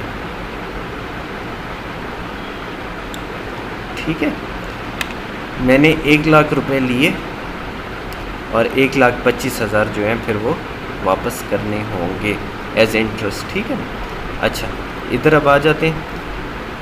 When the total interest earned or charged is linearly proportional to the initial amount of the loan or principal, the interest rate and the number of interest periods for which the principal is committed, the interest and interest rate are said to be simple interest. P dash is equal to NPI. P आपके पास क्या है, जो मैंने पीछे formula लगाया था, P is the principal amount lent or borrowed. ठीक है, N is the number of interest periods, for example years. I is the interest rate per year and P dash is the total interest earned or paid. Last example जो हमने की, हमने उसमें principal amount कितनी ली थी, we took it to be 1 lakh rupees. ठीक है जी, we took the value to be 1 lakh rupees. 1 lakh rupees हमने लिए, हमने कहा हमने 5 सालों के लिए लिए। इंटरेस्ट रेट हमने कहा कि हमारे पास 25% है, तो टोटल पी हमारे पास क्या निकल आया था, P came out to be P dash sorry P हमारे पास प्रिंसिपल अमाउंट है, P dash came out to be 1,25,000। ठीक है, this is the total interest that you have to pay. 1,00,000 रुपए लिए आपने 5 सालों के लिए, उसने आपको दिए, लेकिन उसने कहा कि हम आपको सिंपल 1,00,000 रुपए हम आपको दे रहे हैं, 5 सालों के लिए दे रहे हैं, लेकिन उस पर सिंपल इंटरेस्ट लगेगा 25% और आपने 5 सालों बाद हमें पैसे वापस करने। तो 5 सालों पे जो सिर्फ इंटरेस्ट आ रहा है, सूद आ रहा है, वो कितना आ रहा है, 1,25,000। ठीक है, और जो वापस हमने करने होंगे, the total amount to be paid at the end of N period, 5 सालों बाद हमें टोटल अमाउंट जो करनी है वो हमें कितनी करनी होगी, हमारे पास एफ़ जो फाइनल अमाउंट हमने बैंक को देनी है, ये तो सिर्फ हमारे पास इंटरेस्ट है ना। मैंने प्रिंसिपल अमाउंट क्या बोरो की थी, पी 1,00,000 रुपए, तो मैं तो वो 1,00,000 रुपए भी दूंगा और उस पर सूद दूंगा ना। तो मेरे पास पी क्या है, पी 1,00,000 रुपए है, तो मेरे पास जो एफ़ हो जाएगा, एफ़ फाइनल अमाउंट जो मैं बैंक को वापस करूँगा, तो it will B P plus P dash. It means it will B P dash, तो 1,25,000 इंटरेस्ट है, लेकिन जो प्रिंसिपल अमाउंट मैंने 1,00,000 की ली थी तो वो भी तो मैंने वापस करना है ना। तो 1,00,000,000, तो ये कितना हो जाएगा, 2,25,000, 2,25,000 रुपीज़। ठीक है, रुपीज़ आपने मेंशन करने हैं या जो भी आप करेंसी यूज़ कर रहे हैं। ठीक है, इसका मतलब ये है कि अगर आप सिंपल इंटरेस्ट कर रहे हो, तो सिंपल इंटरेस्ट में जो आप प्रिंसिपल अमाउंट 1,00,000 अगर आपने ली 5 सालों के लिए ली, जिस पे 25% का इंटरेस्ट रेट है, तो आपका जो टोटल इंटरेस्ट बन रहा है, सिर्फ इंटरेस्ट, वो आपका 1,25,000 बन रहा है। और जो आप उसको वापस करोगे, एफ़ फाइनल वैल्यू या final amount, it will be equal to P plus P dash. ठीक है, जो वो भी तो दूंगा ना, जो मैंने लोन लिया था 1,00,000 रुपए का, और उस पर सूद 1,25,000 दूंगा, तो मुझे बैंक को वापस कितने करने होंगे, 2,25,000। ठीक है, इसमें ये लीनियरली प्रोपोर्शनल की बात कर रहे हैं। इसका मतलब ये है कि अगर मैं ग्राफ बनाऊँ ना, ठीक है, ग्राफ बना रहा हूँ, मैंने इनिशियली लिए लेट से ये 1,00,000 रुपए का, तो मैंने 1,00,000 रुपए जो हैं वो लिए। ठीक है, मैंने 1,00,000 रुपए लिए, यहाँ से हम शुरू करते हैं क्योंकि टाइम ज़ीरो आज मैंने लिए ना, तो मैंने आज इधर जो है ये लेट से ये रुपीज़ वाला है। ठीक है, और ये मेरे पास टाइम है, TIME टाइम। ठीक है ना, मैंने 1,00,000 रुपए लिए एट टाइम इक्वल टू 0। उसने मुझे क्या, 1 साल गुजर गया। ठीक है, 1 साल बाद मुझे इस 1,00,000 रुपए पे 25,000 मुनाफा देना होगा। ठीक है, तो ये टोटल कितने हो गए, 1,25,000 हो गए। फिर मुझे 1 हो गया, let me draw the time scale, ताकि ये 2 हो गया, ये 3 हो गया, ये 4 हो गया, ये 5 हो गया। ठीक है, अच्छा लेट मी इरेज दिस क्योंकि ये आपको कंफ्यूज कर रहा है, इतना मुझे पता है। अच्छा चलो, 1 लाख रुपीज़ मैंने इनिशियली इन्वेस्ट किए या लिए, ये मेरे पास 1 लाख रुपए, ठीक है। जब 1 साल गुजरा, हमने पिछले स्लाइड पे कैलकुलेशन की, तो मुझे 25 लाख देने थे, तो ये जो मेरे पास पॉइंट आ गया 1 साल बाद, ये कितना आ गया, 1,25,000, इसी तरह, ठीक है। फिर मेरे पास 25,000 ईयर 2 में मैंने और इस पर देने, फिर मेरे पास 25,000 मैंने और देने, फिर मैंने 25,000 और देना है, और फिर 25,000 और देने। तो वो कहते हैं कि सिंपल इंटरेस्ट जो आपके पास है वो लीनियरली इंक्रीज़ होता है, ठीक है। हमने कहा ना इंक्रीमेंट हमारे पास कितना है, 25,000, हर जगह पे 25,000 है, ठीक है।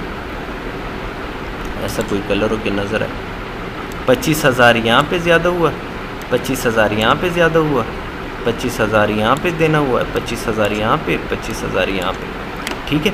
1 लाख से हमने शुरू किया, 1,25,000, 1,50,000 यहाँ पे, 1,75,000, 2 लाख, ठीक है, और 2,25,000, ठीक है। तो 2,25,000, 1 लाख भी मैं दूंगा, लेकिन हर साल मैं 25,000 का इंटरेस्ट दूंगा, और जब वो यहाँ पे टोटल पहुँच जाएगा तो ये ग्राफ मेरे पास यहाँ किधर आ जाएगा, ये यहाँ पे जो इंटरसेक्शन कर रहे हैं, ये मेरे पास कितने हो जाएंगे, 2,25,000, 2,25,000 रुपीज़, ठीक है। आई होप क्लियर हुई होगी। जब अब आप इन चीज़ों को पढ़ोगे तो ये आपको समझ आएगा कि सिंपल इंटरेस्ट में when the total interest earned और चेंज्ड इंटरेस्ट जो हमारे पास था is linearly proportional to the initial amount of loan, the interest rate and the number of interest periods for which the principal is committed, the interest and interest rate are said to be simple interest। तो ये आपको इस linearity की बात कर रहा था, ये जो लीनियर है, ठीक है ना।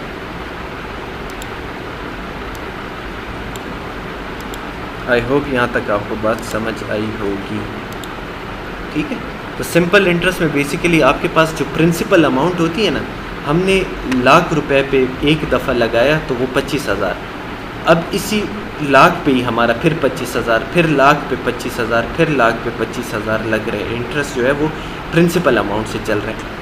अब कंपाउंड इंटरेस्ट जो है वो सेकंड टाइप ऑफ इंटरेस्ट है। उसमें क्या डिफरेंस होता है, कॉन्सेप्ट सेम है लेकिन एक चेंज उसमें है। यहाँ पे आपका जो इंटरेस्ट लग रहा था वो हमेशा प्रिंसिपल अमाउंट 1 लाख पे था, 1 लाख पे 25,000 देने हैं, हर साल बस 25,000 देने हैं, ठीक है ना। अब कंपाउंड इंटरेस्ट पे हम आते हैं।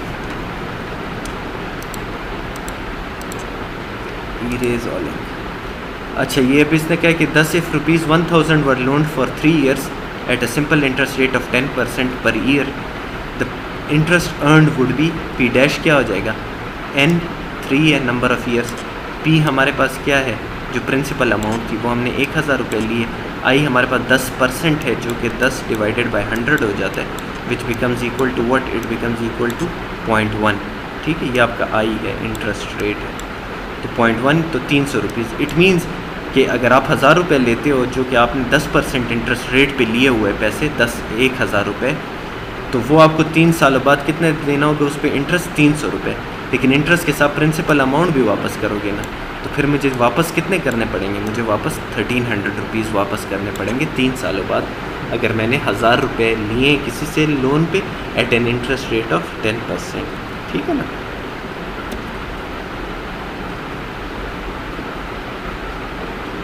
चलो ये फिर हो गया।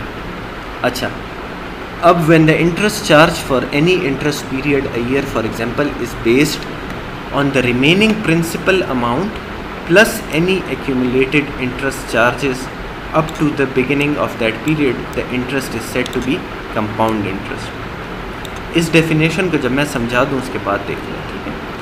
कंपाउंड इंटरेस्ट का फॉर्मूला हमारे पास क्या होता है, F is equal to P into 1 plus I whole power n। Simple interest का हमारे पास फॉर्मूला क्या था, P is equal to P dash is equal to NPI, ये याद रखना है। अच्छा, और फिर उसके बाद हम F निकालते थे, F is equal to P plus P dash, यहाँ पे आपको डायरेक्टली f निकाल के दे रहे, ठीक है। ये आपको इंटरेस्ट नहीं बता रहे, ये आपको ये वैल्यू बता रहे कि फ़ाइनल टोटल पेमेंट कितनी करोगे। ये एक चीज़ का आपने ख्याल रखना है सिंपल और कंपाउंड इंटरेस्ट में। सिंपल इंटरेस्ट में हम सिंपल इंटरेस्ट भी निकाल सकते हैं और उसके साथ हम फाइनल अमाउंट भी निकाल सकते हैं जबकि कंपाउंड इंटरेस्ट में आप डायरेक्टली फाइनल अमाउंट निकालते हो, जिसका फार्मूला है p × 1 + i whole power n। p is the principal amount lent or borrowed, हमें पता है। n is the number of interest periods, number of years, ठीक है। i is the interest rate per interest period, and f is the total amount that will be earned or that you need to pay at the end. Here interest rate is applied on a value from previous calculation. क्या मतलब है इसका? The effect of compounding of interest can be seen in the following table for ₹1000 loan for 3 periods at an interest rate of 10%. हमने पिछले slide में यही example देखी थी। इसमें हमने क्या कहा था कि हमारे पास सिंपल इंटरेस्ट क्या ₹300 बन रहे हैं। 300 कैसे के 100 per year, 100 rupees per year का बन रहा है ना, 3 सालों का हमारे पास 300 रुपये बन रहे हैं। यहाँ पे इसी एग्जांपल को अभी देखते हैं पर कंपाउंड इंटरेस्ट के केस में। सिंपल इंटरेस्ट के केस में ये मसला थोड़ा आ रहा है। चलो let this be simple interest आएगी, ठीक है। सिंपल इंटरेस्ट के केस में आपके पास 100 रुपये जो है वो हर साल आ रहे हैं और टोटल जो इंटरेस्ट आ रहा था वो 300 रुपये आ रहा था। इसी तरह लास्ट स्लाइड पे हमने देखा, ठीक, हर साल 100 रुपये, 3 सालों बाद 300 रुपये, 1000 रुपये पे, 1000 रुपये पे 10% इंटरेस्ट रेट पे, ठीक है, और 3 सालों के लिए। अब हम इस पे कंपाउंड इंटरेस्ट लगाते हैं, देखते हैं कि सिंपल और कंपाउंड में क्या फ़र्क है, ठीक है ना। अच्छा, यहाँ पे टेबल से समझ आएगी। पीरियड हमारे पास 1, late me convert this into red ताकि नजर आए, 2 and 3, ठीक है जी, 1, 2 and 3। अब 1 में amount owed at the beginning of period 1, मैंने 1000 रुपये लिए, 1 साल गुजरा, उस पे इंटरेस्ट आया 100 रुपये, ठीक है। 10% कितना बनता है 1000 का 10%, 100 रुपये। तो जो मैंने 1 साल बाद मेरे पास टोटल अमाउंट हुई वो कितनी बन गई? 1100 रुपये, ठीक है। अब अगर कंपाउंड इंटरेस्ट की हम बात कर रहे हैं तो कंपाउंड इंटरेस्ट फिर ये नहीं करता कि फिर 1000 रुपये पे दोबारा, जैसे ये कंपाउंड के, let me draw simple interest के केस में। देखो ये 100 था ना, जब आपके पास 1000 + 100 जो आपका इंटरेस्ट आया 1 साल बाद 100 रुपये, तो आपके पास जो अमाउंट आ गई वो 1100 रुपये आ गई। अब जो अगला इंटरेस्ट लगेगा वो इस 1100 रुपये पे लगेगा। तो जैसे ये 1100 रुपये है ना जो मेरे पास 1 साल बाद आ गए थे, दूसरे साल के स्टार्ट में मेरे पास 1100 रुपये, तो अब 1100 पे 10% लगेगा, तो वो कितना बन रहा है? 110 रुपये। इस पे इसका 10% जो है वो 110 रुपये बन रहे। तो फिर आफ्टर 2 ईयर्स जो मेरे पास अमाउंट आ जाएगी वो कितनी हो जाएगी? 1210 रुपये। फिर इस 1210 रुपये पे दोबारा इंटरेस्ट होगा 10%। तो इस 1210 का 10% क्या है? 121 रुपीज़। और 121 रुपीज़ जो है वो जब इस 1200 के इसके साथ ऐड होंगे तो फिर मेरे पास क्या बन जाएगा? 1331। समझ आई कि नहीं आई? मुझे खुद लग रहा है कि आपको समझ नहीं आएगी। अभी मैं दोबारा समझाता हूँ। अपने बैंक में हम पैसे रखते हैं, हम उसको ऐसे समझें कि आपकी जो बैंक में पैसे पड़े हुए हैं वो कंपाउंड इंटरेस्ट पे पड़े हुए हैं, ठीक है। अच्छा, मैंने रखे बैंक में या आपने रखे 1000 रुपये, ठीक है, और बैंक ने आपको कहा कि जी आपका इंटरेस्ट रेट है 10% पर ईयर और जो है कंपाउंड इंटरेस्ट लगेगा। आपने कहा ठीक है। 1 साल के शुरू में मैंने 1000 रुपये रखे, जब साल गुजरा बैंक ने मेरा 10% उस 100 रुपये बनते थे वो मेरे अकाउंट में डाल दिए। तो मेरे पास जो अब अकाउंट में पैसे हैं वो कितने हैं? 1100 रुपये हो गए, ठीक है ना। आई होप अभी समझ आ रही होगी। अब तो मेरे अकाउंट में 1100 रुपये हैं जब दूसरा साल शुरू हुआ, ठीक है। ये देखो दूसरा साल जब शुरू हुआ तो मेरे अकाउंट में 1100 रुपये हैं। अब फिर जब एक साल इस पे गुजरा तो बैंक ने तो मुझे इस पैसे पे फिर जो है ना वो मुझे इंटरेस्ट इस पे लगाना है, तो उसने 1100 पे मुझे फिर 10% इंटरेस्ट दिया, तो वो इस दफ़ा जो था वो 110 रुपये बना। तो जब 110 रुपये बना तो मेरे पास अकाउंट में कितने पैसे आ जाएंगे? 1100 मेरे पास एक साल बाद थे, ठीक है। 1100 के साथ जब मैंने ये रुपए जमा किए 110 रुपये, तो मेरे पास कितने रुपए बन गए? 1210 रुपये, ठीक है। अब मेरे पास 2 सालों बाद 1210 रुपये हो गए। अब मेरे अकाउंट में तो 1210 रुपये हैं, तो जब फिर इस पे तीसरा साल, मतलब स्टार्टिंग में मेरे पास 1210 रुपये हैं, जब इस पे तीसरा साल भी गुजर जाएगा तो मुझे बैंक फिर इस 1210 पे 10% जो है वो इंटरेस्ट देगा, और वो कितना बनते हैं? 121 रुपीज़ बनते हैं। तो जब वो 1210 के साथ 121 रुपीज़ ऐड कर देंगे तो आफ्टर 3 इयर्स मेरे पास पैसे कितने हो जाएंगे? 1331 रुपीज़। तो ये बेसिकली क्या हो रहा है? ये कम्यूलेट हो रहा है, इंटरेस्ट कम्यूलेट हो रहा है। कम्यूलेट का मतलब ये है कि मैंने 1000 रुपये जमा किए, 100 रुपये इंटरेस्ट आया, उसने कम्यूलेटिव जो मेरे पास है 1100 रुपये बनाए। फिर अगला इंटरेस्ट मेरा इस कम्यूलेटिव अमाउंट पे 1100 रुपये पे बना। जब इस 1100 पे मेरा इंटरेस्ट लगा तो मेरे अमाउंट 1210 रुपये बन गई। फिर 1210 पे मेरा अगला इंटरेस्ट लगा, ये देख रहे हो 1210 पे मेरा इंटरेस्ट लगेगा कम्यूलेटिव अमाउंट पे, और वो कितना लगा? 121 रुपये का। तो मेरे पास 1331 रुपीज़ बन गई, ठीक है ना। तो कंपाउंड इंटरेस्ट में आपकी जो अमाउंट है वो कंपाउंड होती जाती है, और उस कंपाउंडेड अमाउंट पे आपका इंटरेस्ट लगता है, ठीक है ना। अच्छा, अब सिंपल की साइज़ को ज़रा क्विक कंपैरिजन मैं करता हूँ ताकि आपको समझ आ जाए कि इन दोनों में डिफरेंस क्या हो रहा है। सिंपल इंटरेस्ट में मेरे पास हमेशा इंटरेस्ट किस पे लगता है, ये याद रखना है, प्रिंसिपल अमाउंट पे, ठीक है।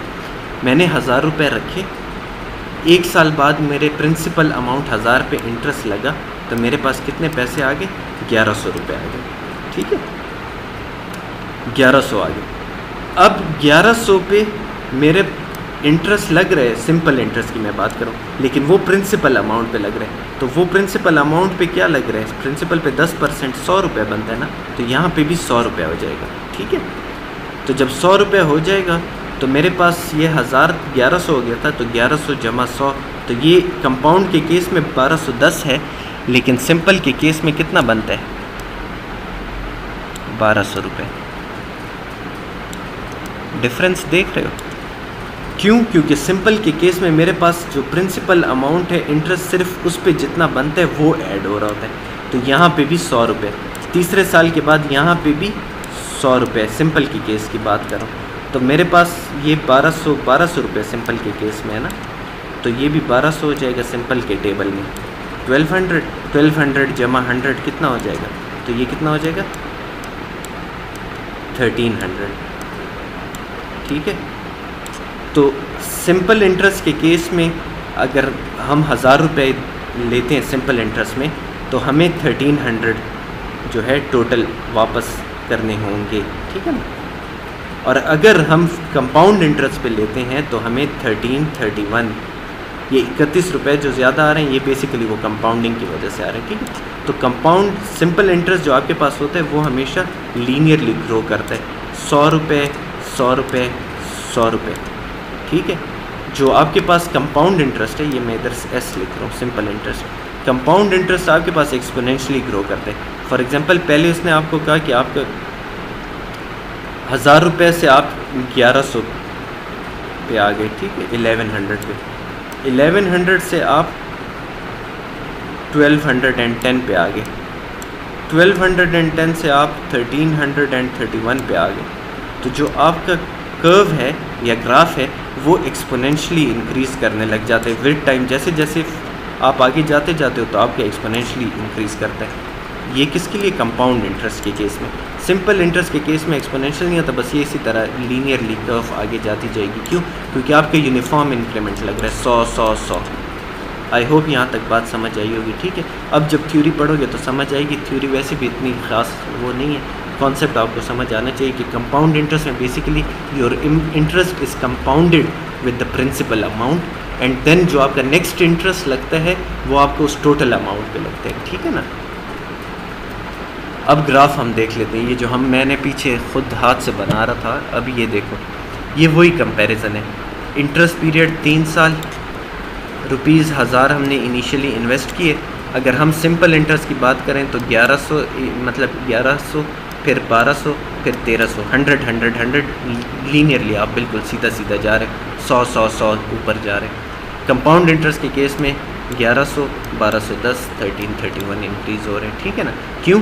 क्योंकि पहला इंटरेस्ट आपका सिंपल में इस पे लगा, दूसरे में भी इस पे लगा, तीसरे में भी इंटरेस्ट इसी पे लगा, तो आपका 100 1300 रुपये पे आप पहुंच गए फाइनली, ठीक है ना।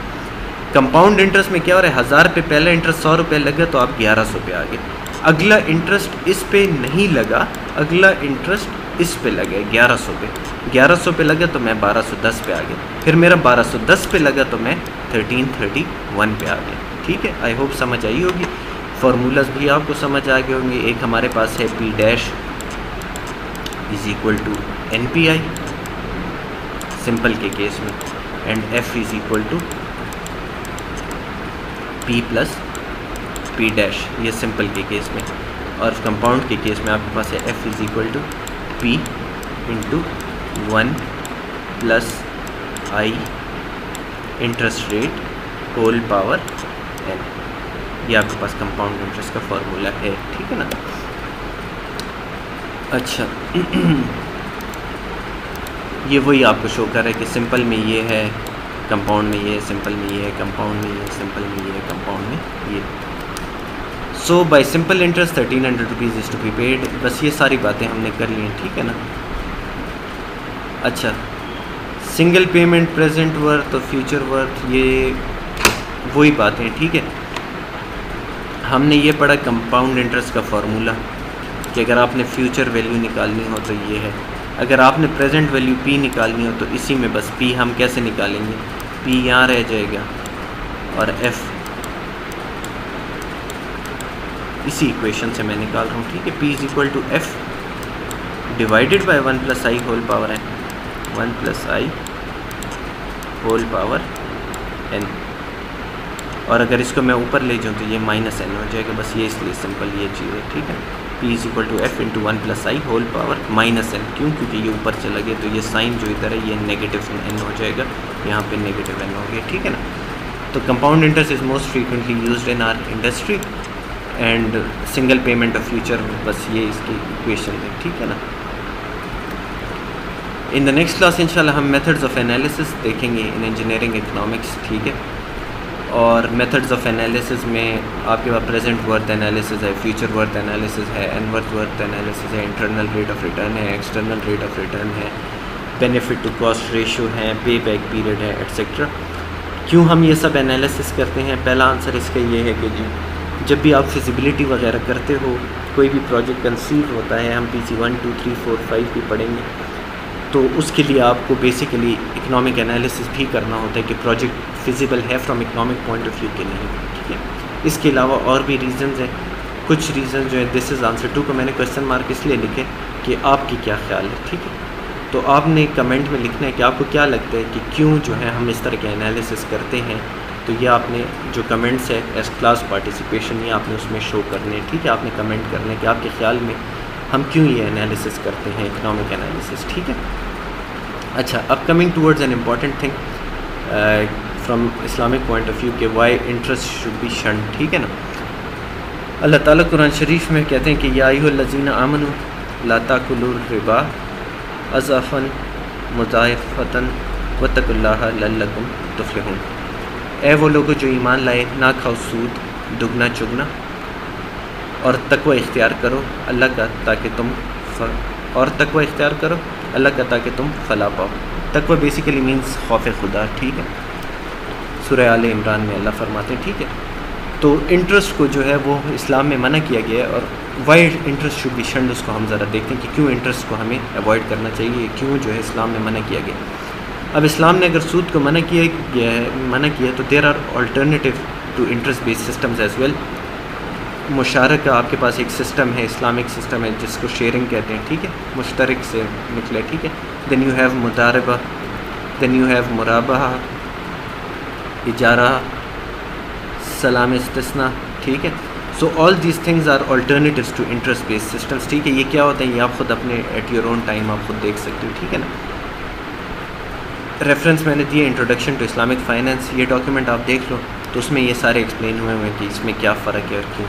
लेकिन अब जाते हैं हम कि बहवाला सूद और इस पर तारीख़ी फ़ैसला मुफ्ती तकी उस्मानी साहब का, ठीक है। अच्छा, इसमें क्या कह रहे हैं जी कि इस नुक्ते कि यार हमें सूद को क्यों अवॉइड करना चाहिए, कि पीछे फ़लसफ़ा ये है कि जो शख्स किसी दूसरे शख्स को कर्ज़ा देता है उसके 3 मकसद हो सकते हैं, ठीक है। नंबर 1, वो कर्ज़ा सिर्फ़ हमदर्दी की बुनियाद पर दे रहा है। कोई इंसान अगर किसी दूसरे को दे रहे सिर्फ हमदर्दी की बुनियाद पर, वो मकरूज़ को कर्ज़ा दूसरे हाथों में महफूज करने के लिए दे रहा है, कि मतलब मैं उसको दे रहा हूँ ताकि वो सेव हो जाएं पैसे, या वो दूसरे को अपना सरमाया लेने वाले के नफ़े में शिरकत के लिए दे रहा है, ठीक है। कि आपके पास कर्ज़ा देने के लिए ये 3 कंडीशंस हैं। इब्तदाई 2 सूरतों में वो अपने असल सरमाए के ऊपर किसी किस्म के भी नफ़े का मुस्तहिक नहीं है। अगर आप कर्ज़ा दो किसी को हमदर्दी की बुनियाद पर, या किसी मकरूज़ को कर्ज़ा दो दूसरे के हाथों में महफूज, वो मकरूज़ को कर्ज़ा दूसरे हाथों में महफूज करने के लिए दे रहा है, ठीक है। तो उस केस में आपके पास क्या है कि ये जो 2 इब्तदाई सूरतें हैं, इनमें अपने असल सरमाए के ऊपर किसी किस्म के भी नफ़े का मुस्तहिक आप नहीं हैं, आप नहीं डिमांड कर सकते, क्योंकि पहली सूरत में उसके कर्ज़े देने का मकसद इंसानी हमदर्दी थी, और दूसरी सूरत में उसका मकसद अपनी रकम महफूज करना था, ना कि नफ़ा कमाना। आप किसी को पैसे दे रहे हो कि यार ये मेरे पास अपने पास रख लो, ठीक है, तो आप अगर पैसे सेव करवाने की नीयत से किसी को दे रहे हो तो उस केस में भी आप उस पर वापस किसी किस्म का सूद वूद नहीं ले सकते। ताहम अगर उसकी नीयत लेने वाले के नफ़े में शिरकत है, कि मतलब अगर मैं किसी को इन्वेस्टमेंट के तौर पे पैसे दे रहा हूँ तो फिर उसे नुकसान की सूरत में नुकसान में भी शरीक होना पड़ेगा। कि सिर्फ ये नहीं है कि अगर आप किसी के साथ मिल के इन्वेस्टमेंट कर रहे हो तो आप सिर्फ फ़ायदे में उसके शरीक होगे, इसी तरह अगर आप कर रहे हो तो आप नुकसान में भी शरीक होगे। उसे उसके साथ शिरकत का मामला करके उसकी तिजारत में हिस्सेदार बनना पड़ेगा और उसके नफ़ा नुकसान में इंसाफ के साथ शरीक होना पड़ेगा।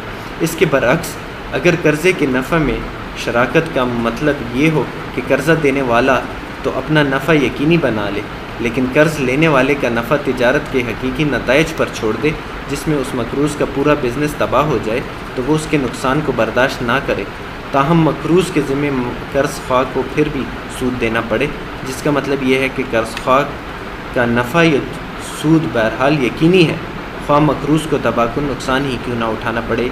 ये बात सराहतन गलत और नाइंसाफ़ी है और इसीलिए सूद को मना किया गया है। अगर आपने किसी के साथ नफ़ा नुकसान में शराकत करना है तो फिर आप उसके मतलब किसी के साथ अगर पार्टनरशिप कर रहे हो तो और कह रहे हो कि यार फ़ायदा अगर होगा तो मुझे भी दोगे, तो वो सिर्फ़ उस कंडीशन में है कि फिर अगर नुकसान हुआ तो तब भी आप इक्वली उसके साथ रिस्पॉन्सिबल होगे। ये ना हो कि आप उसको कहो कि अगर नुकसान हो गया तो नुकसान प्योरली तुम्हारा है और अगर फ़ायदा होगा तो मुझे हम बस खामखा इतने पैसे दोगे, चाहे नफ़ा हो या नुकसान हो, तो ये ठीक बात नहीं है। इसके बरअक्स अगर मकरूज़ की तिजारत खूब नफ़ा कमाए तो इस सूरत में कर्ज़ देने वाले को मुनासिब हिस्सा मिलना चाहिए, लेकिन मौजूदा सूदी निज़ाम में तमवील कनिंदा का हिस्सा नफ़ा एक कीमत पर मुतय्यन होता है। इसका मतलब ये है कि नॉर्मली जो हमारे बैंक्स वगैरह हैं या वो इंटरेस्ट एक पर्टिकुलर रेट पे फिक्स होता है, ठीक है, जिसकी बुनियाद पर रुपए की तलब व रस्त की ताकतें होती हैं, ना कि वो हकीकी नफ़ा जो उस तिजारत में हुआ है। ये सूदी शरह इस मुनासिब हिस्सा नफ़ा से बहुत कम हो सकती है जिसका वो शिरकत की सूरत में मुस्तहिक बन सकता था। इस सूरत में नफ़ा का बेशतर हिस्सा मकरूज़ को मिल गया, जबकि तमवील करने वाले को उस तनासब से बहुत कम हिस्सा मिला जिस तनासब से उसकी रकम कारोबार में लगी थी। अच्छा, इसमें बेसिक कॉन्सेप्ट क्या है, इधर हम आ जाते हैं कि just for your understanding, I hope वो बातें समझ आई होंगी। एक तो नफ़े नुकसान की बात कर दी कि अगर आपने हमदर्दी में दिए हुए किसी को कर्ज तो या किसी को मजबूरी में दिया हुआ है तो आप उस पर किसी किस्म का सूद नहीं ले सकते हो। इन्वेस्टमेंट पॉइंट ऑफ व्यू से आप ले सकते हो, लेकिन वो भी ये है कि फ़ायदे के मुताबिक जितना फ़ायदा होगा तो उतना आपको मिलेगा, जितना नुकसान होगा तो वो नुकसान भी आपको बर्दाश्त करना पड़ेगा। ये बात एक क्लियर होगी। In the modern economic system it is the banks which advance depositors money as loans to industrialists and traders। हम बैंकों में पैसे सब लोग जमा कराते हैं और बैंक उन पे इंटरेस्ट देते हैं। अब उसमें होता ये है कि बहुत सारे लोग जो हैं वो अपने पैसे बैंकों में रखते हैं। अब बैंक जो है, बैंक वो फर्दर इंडस्ट्रियलिस्ट को या ट्रेडर्स को देता है बिजनेस के लिए। If industrialist having only 10 million of their own acquire 90 million from the bank, इसका मतलब है कि जो बंदा कारोबार कर रहा है, जिसको बैंक ने पैसे दिए हैं, उसके अपने सिर्फ 10 मिलियन है, लेकिन 90 मिलियन वो बैंक से ले रहे हैं, ठीक है, लोगों के, and embarks on a huge profitable project. अब ये इंडस्ट्रियलिस्ट जिसने खुद इन्वेस्टमेंट कम की थी और लोगों के पैसे उसमें ज़्यादा थे और उसको बहुत ज़्यादा उससे फ़ायदा हुआ है, it means that 90% of the project has been created by the money of others while only 10% has been created by own capital. If this huge project brings enormous profits, only a small portion, that is 14 or 15%, will go to depositors through the bank, while all the rest will be gained by the industrialist whose real contribution to the project is not more than 10%. ये जो है ये नाइंसाफ़ी है, ठीक। और इसीलिए इस्लाम जो है वो सूद को मना करता है कि बैंकों में पैसे जमा लोग करा देते हैं, बैंक उनको फर्दर बिजनेसेस में लगाते हैं, उससे बहुत ज़्यादा प्रॉफिट जो है वो कमाते हैं। अब उनके अपने पैसे बहुत कम होते हैं, लेकिन वो उससे इतना ज़्यादा प्रॉफिट कमाते हैं, तो वो ज़्यादा प्रॉफिट जो वो कमाते हैं वो अपने पास रखते हैं, और उस ज़्यादा प्रॉफिट में से स्मॉल चंक जो है वो सिर्फ लोगों को वापस कर देते हैं, मतलब ब्रेड क्रम्स उनको वापस कर देते हैं। तो ये जो है सूद के सिस्टम में बेसिकली जो है नाइंसाफ़ी का जो है ना, वो यहाँ से ये कॉन्सेप्ट है कि ये जो चीज़ है ये नाइंसाफ़ी है। क्यों? क्योंकि इस्लाम कहते हैं कि जितना फ़ायदा हुए तो जिन्होंने जितनी इन्वेस्टमेंट की है तो एज़ पर दे रहे हैं इन्वेस्टमेंट, उनको मुनाफा भी वापस उसी तरह बराबरी में इंसाफ से मिलना चाहिए। जबकि हमारा इकनॉमिक सिस्टम जो करंट इकनॉमिक सिस्टम है वो ये चीज़ इंश्योर नहीं करता। इसी तरह even the small portion of 14 और 15% जो कि बैंक लोगों को फिर देता है फ़ायदे की सूरत में, it is also taken by the industrialist. वो फिर दोबारा इंडस्ट्रियलिस्ट उनसे वापस लेते हैं इन लोगों से। कैसे? Because this proportion is included by them in the cost of their production. The net result is that all the profit of the enterprise is earned by the persons whose own capital does not exceed 10% of the total investment, while the people owing 90% of the investment get no more than the fixed rate of interest 14 or 15%. जो उनको मुनाफा मिलते it is still often repaid by them through the increased prices of the products. On the contrary, if an extreme situation the industrialists go insolvent, जैसे insolvent का मतलब ये कि bankrupt हो जाता है, तो उनका अपना लॉस जो है वो 10% से ज़्यादा नहीं होता क्योंकि उनकी इन्वेस्टमेंट ही इतनी होती, जबकि 90% तो बाकी लोगों के पैसे होते हैं जो कि फिर बोन बाय द बैंक, जो कि बैंक फिर बर्दाश्त करता है, और कुछ केसेस में फिर जो पैसे जिन्होंने डिपॉजिट किए होते हैं उनको भी देने होते हैं। अगर फॉर एग्जांपल बैंकरप्ट हो गई है कोई फर्म या कोई कंपनी या कोई बैंक, तो ऑब्वियसली जिनके पैसे थे उनमें वो भी डूब गए। तो in this way the rate of interest is the main cause for imbalance in the system of distribution which has a constant tendency in favour of the rich and against the interest of the poor. गरीब गरीब से गरीब तर हो रहा है, अमीर अमीर से अमीर तर इस तरह हो रहा है। आई होप समझ आई होगी, लेकिन हम इसको क्विक समरी कर लेते हैं कि हम बैंकों में पैसे बहुत सारे लोग जमा करा देते हैं, बैंक उनको इन्वेस्टर्स को दे देते हैं। इन्वेस्टर के अपने बहुत कम अमाउंट होते हैं, वो फॉर एग्जांपल इन्वेस्टर ने उससे एक इंडस्ट्री खोल ली, ठीक है। अब जब उसने इंडस्ट्री उन पैसों से खोल ली तो उससे उसको बड़ा मुनाफा हो रहा है, ठीक है। जब उसको मुनाफा हो रहा है तो अब वो ज़्यादा मुनाफा बैंक ले रहे हैं, आपको जी 10% मुनाफा 12% मुनाफा दे रहे हैं। लेकिन जब वो आप मुनाफा ले लेते हो आप खुश हो जाते हो कि यार मुझे तो 10% पैसे मिल रहे हैं, मैंने कुछ भी नहीं किया, मुझे 10% मिल रहे हैं। लेकिन वो जो इंडस्ट्रियलिस्ट ने या ट्रेडर ने जो इंडस्ट्री खड़ी की होती है, फिर यही चीज़ आप फिर जाते हो मार्केट में, आप उनसे चीज़ें लेते हो। तो जब आप उनसे चीज़ें लेते हो तो वो जो 14% 15% पैसे आपने कमाए होते हैं वो आप दोबारा उनको दे देते हो, उससे आप चीज़ें ले लेते हो। तो उस केस में जो अमीर है वो अमीर से अमीर तर होता जा रहा है। आपके पैसों पे बिज़नेस किया, आपके पैसों से आपको थोड़े से मुनाफा दे दिया बैंक ने, आप खुश हो गए। वही मुनाफा आपने फिर बच्चों की तरह जाके उससे चीज़ें ले ली और दोबारा मार्केट से उसको वही पैसा आपने फिर यूज़ कर लिया, तो वो पैसा दोबारा इंडस्ट्रियलिस्ट के पास आ गया। तो एट द एंड जो है वो the rich is getting richer and the thing is that जो पुअर है वो बेचारा गरीब से गरीब तर हो रहा है, इसी चक्की में वो पिसता जा रहा है, ठीक है ना। और इसीलिए इस्लाम जो है वो सूद को मना करता है। इस्लाम कहते हैं फ्री फ्लो ऑफ मनी हो, कारोबार करें। इस्लाम हमें इसलिए भी कारोबार की तलकीन करते हैं ताकि जो ये फ़्लो ऑफ मनी है वो बरकरार रहे, और इसी तरह जो है सिस्टम जो है वो इक्वलिटी की बेसिस पे रहे, मसावत हो, सब के सब बराबरी हो, इंसाफ हो। ये ना हो कि किसी के हकूक़ मारे जाएँ या सल्ब किए जाएँ, ठीक है ना।